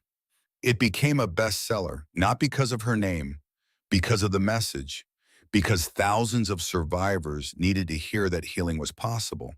Book tour, speaking events, interviews. But this time, Lily controlled the narrative, spoke on her terms, set boundaries, prioritized her well-being over public demand. At 30, she married Sarah. Small ceremony, just family and close friends. Hawk walked her down the aisle. Magnolia cried through the entire ceremony. At 32, Vivian came up for parole again. Denied again. At 35, Lily and Sarah adopted a daughter. Emma, 6 years old, removed from an abusive home. Scared, broken, familiar. Lily understood her in ways most parents couldn't. Knew the nightmares, the flinching, the struggle to trust. She held Emma through the hard nights, taught her grounding techniques, showed her that healing was possible because Lily was living proof. "You're safe now," Lily would whisper. "I promise, you're safe." And slowly, Emma began to believe it. At 40, Lily gave another TED Talk. 33 years later, lessons from surviving. She stood on that stage, gray threading through her hair, lines around her eyes, evidence of a life lived fully despite early trauma. When I was 7, I couldn't lift my arms. At 40, I can lift the world, not because I'm healed. Healing isn't a destination, it's a practice, daily work. Some days harder than others, but possible, always possible. She talked about Emma, about breaking the cycle, about choosing to parent with tenderness instead of fear. Hurt people, but heal people. That's the legacy I'm building. Not despite my trauma, because of it. I know what broken looks like, so I know how to help fix it. The audience wept, not from pity, from recognition, from hope. At 43, Vivian died in prison. Heart attack, sudden, final. Lily got the call from the warden, felt nothing. No relief, no grief, just acknowledgement. "Thank you for letting me know." She told Emma that night, her daughter now 13, processing her own trauma with Lily's help. "The woman who hurt you when you were little, she died. How do you feel?" Free, finally truly free, not because she's dead, because I realized I've been free for years. She couldn't touch me anymore. Death just made it official. Emma hugged her. "You're the strongest person I know." "No, I'm just someone who kept getting up. That's all strength is. Getting up one more time than you fall down." At 50, Lily retired from active practice, focused on writing, teaching, grandchildren. Emma had given her 2, a boy and a girl. Lily spoiled them shamelessly, taught them to paint, told them stories about resilience and hope. Guardian Angels continued, now run by Rebecca's children, the next generation, the legacy built on Lily's survival. At 60, Lily gave her final public speech. Stanford University, returned to where she'd started. She stood at the podium, looked at students who hadn't been born when her story began. "I'm Lily Mae Thornton. When I was 7 years old, I couldn't lift my arms. Today at 60, I've spent 53 years proving that survival is just the beginning. Healing is possible. Hope is real. And one person caring can change everything." She told her story, the whole arc: Vivian, Hawk, the trial, Guardian Angels, the life built from ashes. You want to know the secret to healing? There isn't one. There's just showing up day after day, doing the work, being patient with yourself, accepting that some scars never fade but also don't have to define you. She looked at the audience, saw survivors, saw allies, saw the next generation of helpers. Be the person who doesn't look away, who believes kids when they tell the truth, Who acts instead of waiting for someone else to care? Be the hawk to someone's lily. That's how we change the world. One child at a time, standing ovation, 5 minutes, students on their feet, cheering, crying, inspired. Afterward, a young woman approached, maybe 20, familiar eyes. Miss Thornton, I'm Anna. You helped me when I was aided. I called the Guardian Angels hotline. You talked to me, told me my mom's boyfriend couldn't hurt me forever. You were right. Lily hugged her. I remember. I'm so glad you're okay. I'm studying to be a therapist because of you. Want to help kids like we were. The world needs more people like you, like us. They talked for an hour, survivor to survivor, healer to healer, the cycle continuing. At 68, Lily sat on her porch. Portland, same city, different house. Magnolia's old bakery had been sold years ago. Magnolia herself had passed 5 years earlier. Peacefully, in her sleep, the way everyone should go. Sarah beside her, Emma and her family visiting for Sunday dinner, grandchildren playing in the yard. Hawk pulled up on a motorcycle, 79 now, still riding, still fighting, still showing up. Thought you might want to see this. He handed her a newspaper. Front page. Guardian Angels celebrates 60th anniversary, 10,000 children saved. Lily read the article, saw her young face in the archive photo, saw the organization she'd helped birth. We did something, she said. You did something. We just followed your lead. No, we did it together. That's what mattered. Not one hero, a team, a community, people showing up. She looked at her life, the wreckage she'd started with, the beauty she'd built. At 75, Lily Mae Thornton passed away peacefully, surrounded by family. 3 generations who'd never know the terror she'd survived, who'd only know love. Her obituary focused on her life, not her trauma, on the thousands helped, the organization built, the legacy of hope. At her funeral, Hawk spoke, 96 years old, frail but present. Lily saved me when I was 43 and lost, gave me purpose, showed me what showing up meant. She survived hell and chose to build heaven for others. That's who she was. That's who she'll always be. Emma spoke. My mother taught me that healing is possible, that love is stronger than fear, that we get to choose who we become. I choose to continue her work, to help kids, break cycles, to show up like she always did. They buried her beside Magnolia. Beside her, Mother Julia. 3 generations of strong women who'd survived and thrived. On her headstone, simple words, Lily Mae Thornton, 2017 to 2092. She lifted more than in her arms. She lifted the world. And in Riverside, Oregon, at Throttle's Garage, now a historical landmark, a plaque read, here a 7-year-old girl who couldn't lift her arms found 4 men who helped her carry the weight. Here Guardian Angels was born. Here hope proved stronger than fear. The garage still operated, still fixed motorcycles, still served as headquarters for Guardian Angels. And sometimes late at night, people swore they could hear it. A child's voice, clear and strong. I can't lift my arms. And 4 voices answering. We've got you. You're not alone. We've got you. Because angels don't die. They multiply. They inspire. They show up. Generation after generation. Lifting kids who can't lift themselves. One voice. One choice. One chance to care. That's all it takes to save the world. One child at a time.